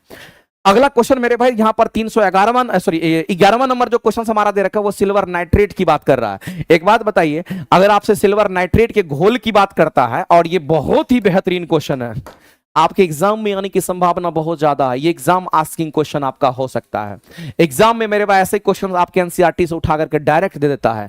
सिल्वर नाइट्रेट का घोल किसके अध्ययन के लिए हम इस्तेमाल करते हैं, कौन सा ऐसा स्टडी होता है जिसमें हम इसका घोल का इस्तेमाल करते हैं, वो आपसे पूछा गया है। मेरे भाई आपके सामने एंडोप्लाज्मिक रेटिकुलम की बात कर रहा है, गोल्जी एपरेटस गोल्जी बॉडी की बात कर रहा है, न्यूक्लियस और यहां पर माइटोकॉन्ड्रिया की बात कर रहा है। तो आप कहेंगे कि सीधी सी बात है मेरे भाई, ये गोल्जी एपरेटस के लिए हम कहते हैं, उसी के अध्ययन के लिए हम लोग किसका इस्तेमाल करते हैं, तो हम लोग सीधा कहेंगे यहां पर हमारा सिल्वर नाइट्रेट के घोल का हमारा इस्तेमाल होता है। ये चीज आपको ध्यान रखना है। और जो गोल्जी बॉडी होता है मेरे भाई, उसमें दो तरह का हमारा फेस होता है, सिस फेस भी होता है, ट्रांस फेस भी हमारा होता है। लेकिन ये इसका काम हम आपको बता दिए, वो काम आप जरूर याद रखिएगा, चूंकि आपका वो एग्जाम का क्वेश्चंस है। और ध्यान रखना कि सिल्वर नाइट्रेट जो मेथड हमारा होता है, इसको ब्लैक रिएक्शन मेथड भी कहते हैं। तो यहां पर सिल्वर नाइट्रेट का जो घोल यूज करते हैं मेरे भाई, इसको हम लोग कहते हैं कि सिल्वर नाइट्रेट मेथड के नाम से भी हम लोग जानते हैं। ये हमारा क्या कहेंगे, सिल्वर नाइट्रेट मेथड की हम नाम से जानते हैं। और सिल्वर नाइट्रेट जो मेथड होता है, सिल्वर नाइट्रेट मेथड की अगर हम बात करते हैं, तो आपको ध्यान रखना रखना, इसी को हम लोग क्या कहते हैं, तो इसी को सिल्वर नाइट्रेट मेथड को, इसी को हम लोग क्या कहते हैं, इसी को हम लोग यहां पर मेरे भाई सीधा कहते हैं ब्लैक रिएक्शन कहते हैं, डार्क नहीं, इसको हम लोग ब्लैक रिएक्शन कहते हैं। इसी को मेरे भाई हम लोग यहां पर ब्लैक रिएक्शन करते हैं, और इसी ब्लैक रिएक्शंस के से हम लोग क्या करते हैं, तो पूरा का पूरा स्टडी करते हैं गोल्जी बॉडी apparatus का। और ये गोल्जी बॉडी apparatus हमारे शरीर के अंदर खनिज लवण का परिवहन करेगा, वसा का परिवहन करेगा, प्रोटीन्स का परिवहन करेगा, इस बात को आप ध्यान रखेंगे। अगर आपके सामने मेरे भाई एंडोप्लाज्मिक रेटिकुलम की अगर बात कर रहा है, जिसको हम लोग ER के नाम से हम लोग जानते हैं, अगर इस एंडोप्लाज्मिक रेटिकुलम की बात करता है तो याद रखना मेरे भाई ये दो प्रकार का हमारा होता है, एक स्मूथ एंडोप्लाज्मिक रेटिकुलम होता है और एक हमारा रफ एंडोप्लाज्मिक रेटिकुलम होता है। ये बात आपको ध्यान रखना है। अगर स्मूथ की अगर बात करेंगे तो आपको ध्यान रखना है कि स्मूथ एंडोप्लाज्मिक रेटिकुलम हमारा क्या करेगा, कि ये लिपिड्स का फॉर्मेशन करता है, ये लिपिड्स का मेरे भाई निर्माण करेगा, एक लाइन में आपको ध्यान रखना है। और साथ ही साथ अगर रफ की अगर हम बात करेंगे तो रफ एंडोप्लाज्मिक रेटिकुलम हमारा कहेंगे रफ पर हमारा राइबोसोम होता है, इसलिए हम कहते हैं कि ये प्रोटीन का संश्लेषण करता है। ये किसका, तो कहेंगे यहां पर ये प्रोटीन का निर्माण करेगा। प्रोटीन का निर्माण मतलब प्रोटीन का संश्लेषण करेगा। आप मेरे भाई किसी भी सूरत में इसको भी ध्यान में रखिएगा, क्योंकि एग्जाम में बीपीएससी यहां से क्वेश्चन उठा चुकी है और उठाने की संभावना बहुत ज्यादा रहती है, इसीलिए आप छोटे छोटे पॉइंट्स को यहां पर जरूर याद रखिएगा, क्योंकि क्वेश्चंस आपका किसी भी फॉर्मेट में आपसे छूटना नहीं चाहिए। अगर माइटोकॉन्ड्रिया की बात करते हैं, इसमें श्वसन की क्रिया होती है और हम लोग जानते हैं कि ग्लूकोज टूट करके हमारा क्या करता है, 36 एटीपी ऊर्जा का निर्माण करता है। ये बात आपको पता होगा, ठीक है। तो चलते हैं आगे। अगला क्वेश्चन मेरे भाई देखते हैं कि किसमें राइबोसोम का कार्य नहीं है, कौन सा कार्य राइबोसोम का नहीं है, सॉरी ये पूछा गया है कि कौन सा जो कार्य है हमारा राइबोसोम का नहीं है, ये आपसे पूछा गया है। बताइए इसमें से कौन सा कार्य हमारा राइबोसोम का नहीं है। तो मेरे भाई इसमें से आपको यह बताना है कि बता दीजिए कि कौन सा कार्य हमारे राइबोसोम का नहीं है। एक बात तो मेरे भाई आप धड़ल्ले से कहोगे सर ये प्रोटीन के संश्लेषण में भाग लेता है, यह प्रोटीन अणुओं का निर्माण में सहायता करता है, ये बिल्कुल राइट है। दूसरा बात मेरे भाई क्या ये एंजाइम के निर्माण में भी सहायता करता है, इसलिए मेरे भाई ये सही है, क्योंकि हम लोग जानते ही हैं ये बात कि सभी एंजाइम्स हमारे प्रोटीन होते हैं। ये लाइन हम लोग एक ही लाइन में पढ़ते हैं कि सभी एंजाइम्स हमारे क्या होंगे, तो सभी एंजाइम्स हमारे प्रोटीन होते हैं। और इसको नोट कर लीजिए आप, सभी एंजाइम्स की बात अगर करते हैं मेरे भाई हमारे शरीर में बहुत सारे एंजाइम्स होंगे और सभी एंजाइम प्रोटीन होते हैं, ये चीज आपको ध्यान रखना है। सभी एंजाइम की अगर हम बात करते हैं, सभी एंजाइम हमारे क्या होते हैं कि यहाँ पर प्रोटीन होते हैं, ये चीज आपको ध्यान रखना है। सभी एंजाइम्स क्या है तो कहेंगे प्रोटीन है, लेकिन एक वर्ड याद रखिएगा इसमें उल्टा नहीं होता है। लेकिन सभी प्रोटीन हमारा एंजाइम्स नहीं होता, इस बात को ध्यान रख। लेकिन सभी प्रोटीन्स की अगर हम बात करते हैं, लेकिन सभी प्रोटीन एंजाइम्स नहीं होते, ये चीज आपको ध्यान रखना है। लेकिन सभी प्रोटीन्स हमारे क्या होंगे, तो यहां पर हम कहेंगे ये एंजाइम्स नहीं होते, ये एंजाइम्स नहीं होते, ये चीज आपको ध्यान रखना है। तो मेरे भाई ये नहीं होती, ये चीज आपको ध्यान रखना। हाँ, सभी एंजाइम्स में क्या होगा, तो कहेंगे सभी एंजाइम्स हमारे प्रोटीन होते हैं, यानी एंजाइम्स है तो प्रोटीन उसमें होगा। और हमारे शरीर के अंदर जो एंजाइम्स होता है वो कैटलिस्ट के रूप में काम करता है, जो रिएक्शन रेट वगैरह को फास्ट करके खाना वगैरह को पचाने में हेल्प करता है। मेरे भाई इस बात को ध्यान रखना है। तो इसीलिए हम कहते हैं कि प्रोटीन का संश्लेषण करेगा और एंजाइम का भी निर्माण में सहायता करेगा, क्योंकि हमारे सभी एंजाइम्स प्रोटीन के ही बने होते हैं, तो प्रोटीन कहीं ना कहीं एंजाइम्स को बनाने में यहां पर हेल्प करेगा। तो ये दूसरा भी स्टेटमेंट हमारा यहां पर राइट हो जाएगा, इसमें कहीं से कोई दिक्कत नहीं है। अब मेरे भाई यहां पर एंजाइम का रिलेशन हार्मोन के साथ नहीं होता है। एंजाइम का रिलेशन हम प्रोटीन के साथ, प्रोटीन का रिलेशन एंजाइम के साथ होगा, लेकिन यहां पर हार्मोन का निर्माण नहीं करेगा। ये केवल और केवल किसका निर्माण करता, सभी एंजाइम्स प्रोटीन के बने होते हैं। इसका मतलब है मेरे भाई एंजाइम्स और प्रोटीन का रिलेशन है, लेकिन हार्मोन का कोई रिलेशन नहीं होता है। कह रहा है कि यह मंड स्टार्च के अणुओं का निर्माण, मेरे भाई स्टार्च का भी फॉर्मेशन नहीं करता है, ना तो इसका निर्माण करेगा ना तो इसका निर्माण करेगा। हम कहेंगे ये दोनों स्टेटमेंट हमारे गलत हैं। तो राइबोसोम की अगर बात कर रहा है, कह रहा है कि राइबोसोम का कौन सा कार्य राइबोसोम का नहीं है, तो राइबोसोम हमारा क्या करता है, प्रोटीन का निर्माण करता है। तो पहला स्टेटमेंट सही है और एंजाइम के निर्माण में सहायता प्रदान होता है, क्योंकि आपको पता होगा कि प्रोटीन, सभी एंजाइम्स प्रोटीन के बने होते हैं। इस बात को ध्यान रखें। ये दोनों स्टेटमेंट हमारे राइट हैं, ये दोनों स्टेटमेंट हमारे गलत हैं। गलत ही खोजना था, तो इसका मतलब तीसरा और चौथा गलत है। तो आंसर क्या करेंगे, तो ऑप्शन नंबर सी के साथ हम लोग जाएंगे। अगला क्वेश्चन कहता है कि निम्नलिखित में से कौन सा रसधानी का कार्य नहीं होता। ये क्वेश्चन आपसे पूछा गया है। बताइए कौन सा रसधानी का कार्य हमारा नहीं है, ये आपसे क्वेश्चन पूछा गया है। मेरे भाई मैं आपसे बताना चाहता हूं कि रसधानी के कार्य कौन से नहीं है, वो आपको ढूंढ करके लाना है। अगर हम यहां पर बात करते हैं, रसधानी की बात करते हैं, हम किसकी बात कर रहे हैं, तो हम यहां पर रसधानी की बात करते हैं, इसको हम लोग वैक्यूल कहते हैं। आप एक बात जान लीजिए मेरे भाई, जिस वैक्यूल की हम बात करते हैं, जिस रसधानी की बात करते हैं, ये प्लांट सेल में भी होगा और हम लोग कहते हैं कि ये एनिमल सेल में भी होता है। ये प्लांट सेल में भी होगा और साथ ही साथ ये हमारे एनिमल सेल में भी होता है, कई बार ये क्वेश्चन पूछा गया इसलिए आपको ध्यान रखना है। लेकिन प्लांट सेल में इसकी साइज जो होता है हमारे बड़े होते हैं, प्लांट सेल में हमारा डेवलप होता है और साइज में बड़ा होता है। तो प्लांट सेल की अगर बात करते हैं इसके साइज कैसे होते हैं, इसके साइज मेरे भाई यहाँ पर साइज यहाँ पर हमारा बड़ा होता है, ध्यान रखेंगे। प्लांट सेल में भी होता है लेकिन यहाँ पर साइज बड़ा होगा, एनिमल सेल में यहाँ पर इसका साइज बहुत छोटा होता है। तो आपको ध्यान रखना इसमें साइज, यहाँ पर साइज हमारा क्या होता है, बहुत छोटा होता है, ये चीज आपको ध्यान रखना। यहाँ पर साइज हमारा क्या होता है, यहाँ पर बहुत छोटा होता है, जो कि आपको यहाँ पर ध्यान रखना है। तो रसधानी की बात कर रहे हैं हम, वैक्यूल्स की बात कर रहे हैं, और हम सभी लोग एक ही लाइन में जानते हैं मेरे भाई, जो हमारा वैक्यूल्स हमारा रसधानी होता है इसी में भोजन का संग्रह होता है। और अगर प्लांट में इसका काम, एनिमल में इसका ज्यादा फंक्शंस नहीं होता क्योंकि बहुत छोटा होता है, इसका कोई यूज होता नहीं है। लेकिन अगर रसधानी का काम अगर प्लांट में होता है तो आपको ध्यान रखना जितने भी अपशिष्ट उत्पाद होंगे उसी में जाके जमा होंगे, या फिर जो भी भोजन का संग्रह होगा हमारा उसी में होगा। इसका मतलब अपशिष्ट का उत्सर्जन भी हमारा वहीं से होगा। तो मेरे भाई इस बात को आप ध्यान रख लीजिए। अगर हम प्लांट सेल में अगर हम लोग देखते हैं रसधानी को, तो हम यहां पर अगर रसधानी की बात कर रहे हैं जिसको हम लोग यहां पर क्या कह रहे हैं, तो वैक्यूल के नाम से हम लोग जानते हैं। मैं आपको बता देना चाहता हूं मेरे भाई, जो हमारा वैक्यूल होता है ये क्या करता है, तो याद रखना ये भोजन का संग्रह करता है। ये क्या करेगा, तो कहेंगे हमारा यहां पर भोजन का संग्रह करेगा। साथ ही साथ अपशिष्ट पदार्थ जो होते हैं उस अपशिष्ट पदार्थ की हम बात करते हैं, तो जो अपशिष्ट पदार्थ होता है मेरे भाई, अपशिष्ट पदार्थ का भी ये संग्रह करता है, ये बात आपको ध्यान रखना। इसका संग्रह ही नहीं करता है, संग्रह भी करेगा और इसका उत्सर्जन भी करता है, ये चीज आपको ध्यान रखना। संग्रह भी करेगा और उसका उत्सर्जन भी करता है, ये बात आपको ध्यान रखना है। तो और दूसरी बात है मेरे भाई, ये क्या करता है, तो कहेंगे जो रसधानी होता है ये क्या करेगा, तो आप यहां पर सीधा कहेंगे ये हमारा क्या करता है, तो जो कोशिका वगैरह होता है उस कोशिका को क्या करता है, कठोर बनाता है। मेरे भाई जो कोशिका वगैरह होता है उसका कोशिका को क्या करता है, क्योंकि ये कोशिका को यहां पर कठोर भी बनाता है, ये चीज आपको ध्यान रखना है। तो ये कोशिका को कठोर भी बनाता है, दृढ़ भी बनाता है, स्फीति भी देता है, उसके अंदर इलास्टिसिटी भी देता है। तो कोशिका के अंदर दृढ़ता का यानी कठोर भी बनाता है और साथ साथ इसमें स्फीति भी देता है, इस बात को ध्यान रखेंगे। स्फीति का मतलब हमारा क्या होगा, कि स्फीति का मतलब हमारा ये होता है मेरे भाई कि आप सीधा सीधा समझ लीजिए कि वो हमारा क्या करेगा, क्योंकि स्फीति यानी इलास्टिक रहेगा, हमारा फैलेगा सिकुड़ेगा, फैलेगा सिकुड़ेगा, यानी इलास्टिक नेचर का हमारा वो होता है। तो ये काम हमारे, इसका फंक्शंस बहुत कम होता है, एनिमल्स होता तो है लेकिन फंक्शंस बहुत कम होता है। इसका मतलब मेरे भाई ये क्या करेगा, इस क्वेश्चन का अगर आंसर करने के लिए जाएंगे, कहेंगे सर ये संग्रह करेगा, बिल्कुल करेगा, भोजन का संग्रह करेगा, अपशिष्ट पदार्थ का भी संग्रह करेगा और ये भी हमारा हो जाएगा, और अपशिष्ट का उत्सर्जन भी हमारा करेगा। लेकिन मेरे भाई ये गमन नहीं, मोशन प्रोवाइड नहीं करता है, ये नहीं कि हमारे सेल को एक जगह से दूसरी जगह लेकर के जाएगा, ऐसा नहीं करता है। तो ये इनका फंक्शन नहीं है, मोशन प्रोवाइड नहीं करता है, और जो प्रोवाइड नहीं करता वही आपको आंसर करने हैं। तो मेरे भाई ये रसधानी की कहानी है, ये वैक्यूल की कहानी है, और ये बात आपको पता होना चाहिए। तो क्वेश्चंस आपको पूरी तरीके से बहुत ही प्यार से सारे क्वेश्चंस को ध्यान रखना है। अगला क्वेश्चन बता दिए मेरे भाई, अशुद्ध वाक्य के बारे में आपसे पूछा गया कि चुनिए कौन सा स्टेटमेंट हमारा सही है कि गलत है। एक बात बताइए मेरे भाई, हम सभी लोग लगातार क्वेश्चंस करते आ रहे हैं और लगातार क्वेश्चंस को पढ़ते आ रहे हैं। तो ये जो 14 नंबर क्वेश्चंस आपको दे रखा है, आप ऑप्शन नंबर सी को आप गौर से देखिएगा तो पता चल जाएगा आपको। यहां पर कहता है कि सी ऑप्शंस की अगर हम बात करते हैं ना, तो सी हमारा क्या है, तो टेंडन रेसिहीन फ्रेजाइल उत्तक से हमारा बना होता है, फ्रेगिल उत्तक से हमारा बना होता है। क्या ये स्टेटमेंट हमारा सही है? यही स्टेटमेंट हमारे रॉन्ग है मेरे भाई। टेंडन की बात करते हैं, टेंडन हम किसको कहते हैं, तो हड्डी से हड्डी का जोड़ को लिगामेंट कहते हैं, और हड्डी से मांसपेशी के जोड़ को हम लोग टेंडन के नाम से जानते हैं, ये बात आपको पता होगा।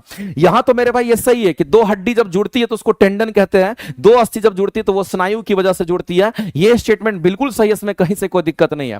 उपास्थि की बात करते हैं, जो कार्टिलेज होता है, जो लचीला हमारा होता है, वो एक प्रकार का संयोजी उत्तक होगा, इसमें भी कोई दिक्कत नहीं है। लेकिन ये गलत क्यों है उस पर हम आते हैं, आप ऑप्शन एलिमिनेशन भी आप सीख लीजिए कैसे क्वेश्चन को बनाना है। रुधिर में अगर हम लोग देखते हैं मेरे भाई कि ब्लड के अंदर हम लोग देखते हैं मैट्रिक्स की बात करते हैं, तो यहां पर आपको ध्यान रखना है मैट्रिक्स ऑफ ब्लड की अगर बात करते हैं इसमें क्या क्या हमारा होता है, तो इसके अंदर ब्लड प्रोटीन होते हैं, इसमें हमारे लवण होते हैं, इसमें हमारे हार्मोन्स होते हैं। तो जब कभी भी मैट्रिक्स ऑफ ब्लड की अगर बात करता है, ब्लड के मैट्रिक्स की अगर बात करता है, उसमें प्रोटीन होगा, लवण होगा, हार्मोन होगा, ये स्टेटमेंट हमारे राइट है। मेरे भाई आपको ध्यान रखना है कि अगर ये हमारे सही है, ये सही है, ये सही है, तो गलत होने की संभावना तो यही होगा। और जो टेंडन हमारा होता है ये क्या करता है, तो हम लोग सीधा कहते हैं ये हमारे मसल्स को हमारे बोन से कनेक्ट करने का काम करता है, और टेंडन हमारा फाइब्रस टिश्यू होता है, इस बात को आप ध्यान रखेंगे। ये रेसेहीन नहीं होते हैं। अगर हम टेंडन की अगर हम बात करते हैं, हम किसकी बात कर रहे हैं, टेंडन की बात करते हैं, और ये टेंडन हमारा क्या, तो कहेंगे हड्डी। टेंडन की अगर हम बात करते हैं तो आपको ध्यान रखना है कि हड्डी और मांसपेशी, हड्डी और किसकी बात कर रहे हैं, तो हड्डी और यहां पर मांसपेशी की बात करते हैं। तो हड्डी और मांसपेशी का जो जोड़ होता है उसी को हम लोग टेंडन कहते हैं। अब यहां पर बात आता है कि जो टेंडन हमारा होता है ये किसका बना होता है, ये हमारे फाइब्रस टिश्यू का बना होता है, ये बात आपको ध्यान रखना है मेरे भाई। ये किसका बना है, तो कहेंगे ये हमारा यहां पर फाइब्रस टिश्यू का बना होता है, ये चीज आपको ध्यान रखना है। ये फाइब्रस टिश्यू का बना होता है, ये चीज आपको ध्यान रखना इस तरीके से। तो ये फाइब्रस टिश्यू का हमारा बना होता है, जिसको हम लोग यहां पर टेंडन टेंडन के नाम से जानते हैं, और ये क्वेश्चंस आपके एग्जाम में पूछता है। ये फाइब्रस टिश्यू का होगा, ना कि फाइब्रस टिश्यू का बना होता है, ना कि मेरे भाई ये फ्रैगिल का हमारा बना होता है, ना कि फ्रैगिल उत्तक का बना होता है। इस बात को ध्यान रखेंगे, ना कि ये हमारा फ्रैगिल उत्तक का बना होता है, ये चीज आपको ध्यान रखना है। तो ये फ्रैगिल का नहीं होगा मेरे भाई। तो यहां पर आपको लिखा हुआ कि रेसेहीन हमारे होते हैं, टेंडन आर फाइब्रस एंड फ्रैगिल हमारा होता है, फ्रैगिल नहीं होगा, ये आपको हटा दीजिएगा। ये सिर्फ हमारा फाइब्रस टिश्यू होता है, ये हमारे राइट हो जाएंगे। तो ये गलत हमारा, इसलिए इस क्वेश्चन का आंसर करेंगे ऑप्शन नंबर सी, आपके राइट हो गए मेरे भाई। अगला क्वेश्चन आपका दे रखा है और ये लास्ट आज का क्वेश्चन हम कराएंगे, इसके बाद हम छोड़ देंगे। अगला क्वेश्चन हमारा क्या करता है, डेली आपको लाइव कितने बजे आना है? डेली आपको 12:15 बजे लाइव आना है। 12:15 बजे आपको मैथ की क्लासेस होगी, 12:15 से 1 बजे तक मैथ की क्लासेस चलेगी। Complete NCERT, SCERT, NCERT exemplar चलेगा, और आपको 1 से लेकर के 2 बजे के बीच में हम लोग लाइव आएंगे और साइंस के बेहतरीन क्वेश्चंस को हम लोग यहां पर करके जाएंगे।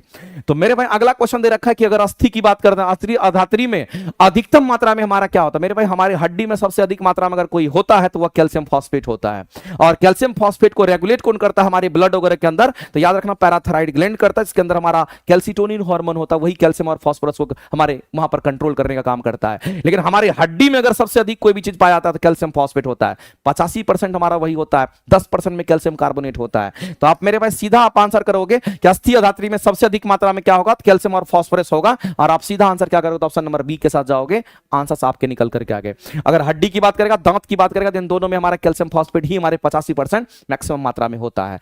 तो चलिए आज की जो क्लासेस है यहीं तक हम रखेंगे, लेकिन एक इंफॉर्मेशन देना चाहते हैं, अगर किसी को भी लगता है कि हमको कॉमन पेपर की भी क्लासेस अगर करनी होंगी तो विकास सर का एक बैच चलता है, उस क्लासेस को आप अटेंड कर सकते हैं। और वह क्या क्लास आपको क्या है? तो सारथी, उनका नाम है सारथी बैच, ध्यान रखेंगे। जो सारथी बैच है आपको ध्यान रखना है कि वो क्लासेस कॉमन पेपर के लिए होता है, आपको कहीं भटकने की जरूरत नहीं है। एकदम कंसाइज और सबसे बेहतरीन क्लासेस अगर आपको मिलेगा, मैथ, साइंस, कॉमन पेपर, आपको एक एक चीज अवेलेबल है।